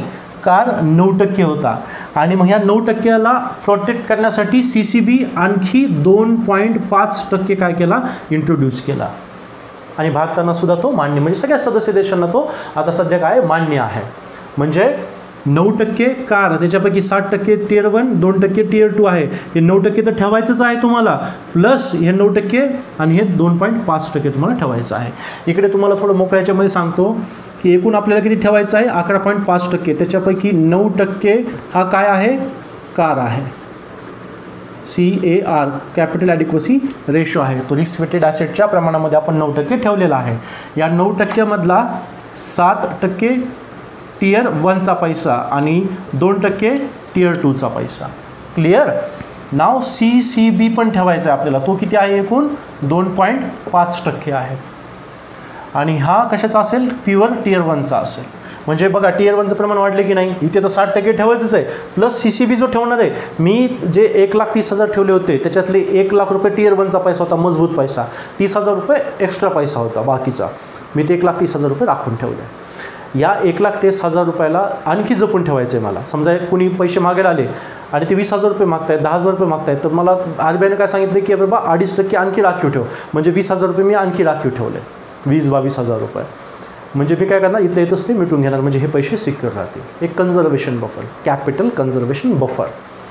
तर ते 2.5%. आज म्हणजे जगभरातले जेवढे देश आहेत जे बेसल 3 आपापल्या देशात लागू करतील, जसं आपण आता केलेलं आहे. काही देशांनी 2013, 14, 15, 16, 17, 18, 19, काही देशांना आणखी लागू केले नाहीत. फुल फ्लेजमध्ये आपण पण लागू केले नाहीत, पण हळूहळू करतो आहे आणि बाकी देश पण हळूहळू करणार आहे. तर सगळ्यांना 11.5% बाजूला काढून ठेवायचं आहे. म्हणजे SLR वेगळा, CRR वेगळा आणि हा पैसा वेगळा, हा पण बाजूला काढून ठेवायचा आहे. आणि कशाच्या प्रमाणात 11.5% एकूण पैशाचे नाही, तर रिस्की पैशाच्या 11.5% बाजूला काढून ठेवायचा.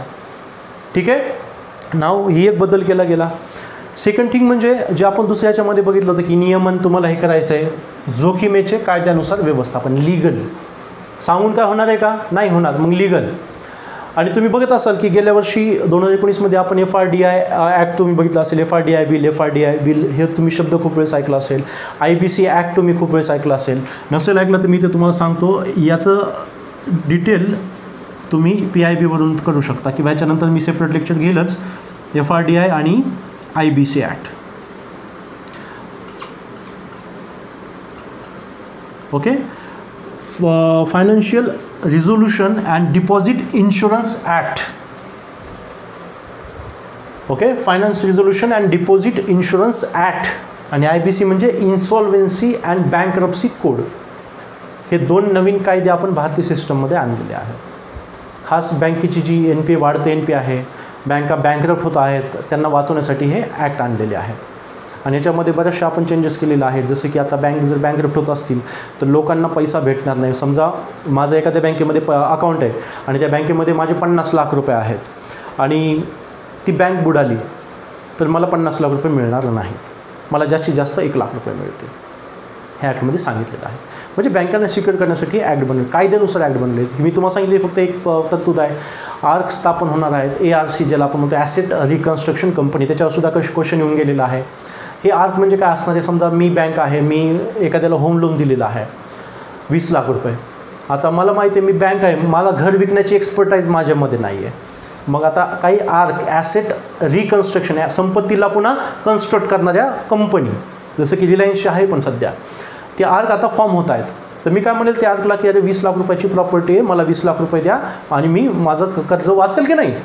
काही की मी जर ते विकायला गेलो की मला 10 लाख मिळतील, 12 लाख रुपये मिळतील, पण 8-9 लाख रुपये माझे लॉसमध्ये जाईल. कारण की घर विकता येत नाही मला, मी बँक आहे, त्यातमध्ये माझी एक्सपर्टाईज नाही आहे. मग एक आर्क आली, आर्क काय म्हणली की बँक हे घे बाबा तुझे 20 लाख रुपये. मी तर फायद्यात आलो की नाही, माझे पैसा वापस आला, NPA झाला का नाही. मग ती कंपनी जे 20 लाख रुपये दिले त्या ॲसेट रिकन्स्ट्रक्शन कंपनी ती काय इन्व्हेस्टरला हायर करते. इन्व्हेस्टरला माहिती आहे की ती प्रॉपर्टी खूप चांगली, 20 लाखाचे 2 वर्षांना 40 लाख पण मिळू शकतात, 30 लाख पण मिळू शकतात, तिला थोडं मॉडिफाईड केलं तर आणखी वाढू पण शकतात. मग हे काय करतात त्यांचा प्लॅन, म्हणजे बँक काय म्हणते तुम्ही तुमचं काही करा, मला माझा पैसा द्या. मग ती आर्क कंपनी त्या मॉडिफिकेशन करेल, स्वतः चालवायला घेईल, त्या इन्व्हेस्टरला फायदा करून देते आणि स्वतःचा पण फायदा करून घेते, तिला पण प्रॉफिट मिळतं त्याच्यामध्ये. म्हणजे अशा बरेचसे चेंजेस तुम्हाला ह्या ॲक्टनुसार भारताच्या सिस्टममध्ये पाहायला मिळेल. नंतर मी त्याचं सेपरेट लेक्चर घेईल आणि पूर्ण प्रोव्हिजन्स तुम्हाला डिटेलमध्ये सांगेल. नाव म्हणजे आता काय केलं, भारतानं सुद्धा कायदे बनवले, म्हणजे तयारीत लागला भारत पूर्ण. आता सगळ्यात मोठी गोष्ट म्हणजे बेसल 3 नॉर्म्स भारतात लागू करायचे होते. स्पेशली हे 11.5% टार्गेट आपल्याला लागू करायचं होतं. पण हे 11.5% टार्गेट भारतात लागू करण्यासाठी, हे 11.5% टार्गेट आपल्या भारतीय बँकांना 1.20 कोटी रुपयांची गरज होती. ह्यूज अमाऊंट, 1,20,000 कोटी म्हणजे खूप मोठी अमाऊंट झाली आणि ही बँकांना द्यायची होती आपल्याला. तर मग गव्हर्नमेंट काय म्हणला की, आणि पब्लिक सेक्टर बँकांना, प्रायव्हेटला गव्हर्नमेंट देत नसतो, तर 1,20,000 कोटी गरजेचे होते आपल्या पब्लिक सेक्टर बँकेशी. मग गव्हर्नमेंट म्हणला की ही अमाऊंट आम्ही तुम्हाला देतो, पण तुम्ही राखीव ठेवा. मग ते गव्हर्नमेंट लगेच कुठून देणार, एवढ्या बजेटमधून एवढा पैसा जर बँकेला एकाच वर्षात दिला तर बाकीच्या गोष्टी गव्हर्नमेंट खर्च करू शकणार नाही. सो वेट अँड वॉच ही नेमकं कसं केलं. तर त्यासाठी गव्हर्नमेंटनं काय केलं, एक कायदे तर बनवले की नाही, FRDI ॲक्ट, राईट. तुम्ही मिशन इंद्रधनुष्य नाव ऐकलं असेल. मिशन इंद्रधनुष्य याच्या आधी खूप वेळेस क्वेश्चन पण आलेला आहे MPSC UPSC मध्ये. तर मिशन इंद्रधनुष्य लहान बालकांना लस पाजण्यासाठीचा तो कार्यक्रम होता. पण आणखी एक मिशन इंद्रधनुष्य काढली ती म्हणजे बँकिंगसाठी. त्याला इंद्रधनुष्य स्कीम म्हणतात. इंद्रधनुष्य स्कीम फॉर बँक भारत सरकारनेही काढली आहे. इंद्रधनुष्य नाव का दिलं? इंद्रधनुष्याचे 7 कलर असतात, राईट. इथे सुद्धा गव्हर्नमेंटनं 7 अल्फाबेट घेतलेले आहेत, ABCDEFG. तर हे सगळ्या अल्फाबेटचे जे आपण म्हणतो फर्स्ट अल्फाबेट लेटर आहे त्याच्यानुसार ते एक स्कीमचं एक नवीन आपण म्हणतो ना एक शेड आहे, एक थीम आहे. आता ती आपण बघूयात. तर इथपर्यंत क्लिअर आहे. 11.5% भारतामध्ये लागू करायचे ना. आपल्याला कमी किती आहे पब्लिक सेक्टर बँकेला? 1,20,000 कोटी. आणि गव्हर्नमेंट म्हणला की आम्ही तुम्हाला देतो. गव्हर्नमेंट पैसा तर देणार आहे, परंतु बँकांना नियमित पण करायचे की नाही. बेसल 3 काय सांगितलं की बँकांवर कडक कंट्रोल असलं पाहिजे. आणि मग त्यासाठी इंद्रधनुष्य स्कीम आपण काढली. ABCDEFG. A for appointment, B for bank board bureau. ज्यांनी स्कीम नसल वाचलेली त्यांना हे स्वतः बुकमध्ये लिहून घ्या. कोणतंही आपलं लेक्चर चालू असेल वही पेन घेऊन बसत चला, पॉज करून लिहित चला. Okay. Appointment, bank board bureau, capitalisation, distressing, empowerment, framework of accountability आणि गव्हर्नन्स रिफॉर्म. आता एक तुम्हाला सांगतो नेमकं काय आहे. अपॉइंटमेंट. आता ही अपॉइंटमेंट कुणाची? आता बँकेमध्ये जर तुम्ही बघितलं तर बऱ्याचशा बँकेमध्ये चेअरमन आणि CEO एकच व्यक्ती असतो. आजही बऱ्याचशा प्रायव्हेट बँकामध्ये तसंच आहे. तर याच्यामध्ये काय सांगितलं आलं की अपॉइंटमेंट ही वेगवेगळी असेल. वेगवेगळी म्हणजे काय? CEO हा वेगळा असेल आणि चेअरमन हा वेगळा असतो. आता मित्रांनो, समजा एखादी बँक स्थापन झाली आहे.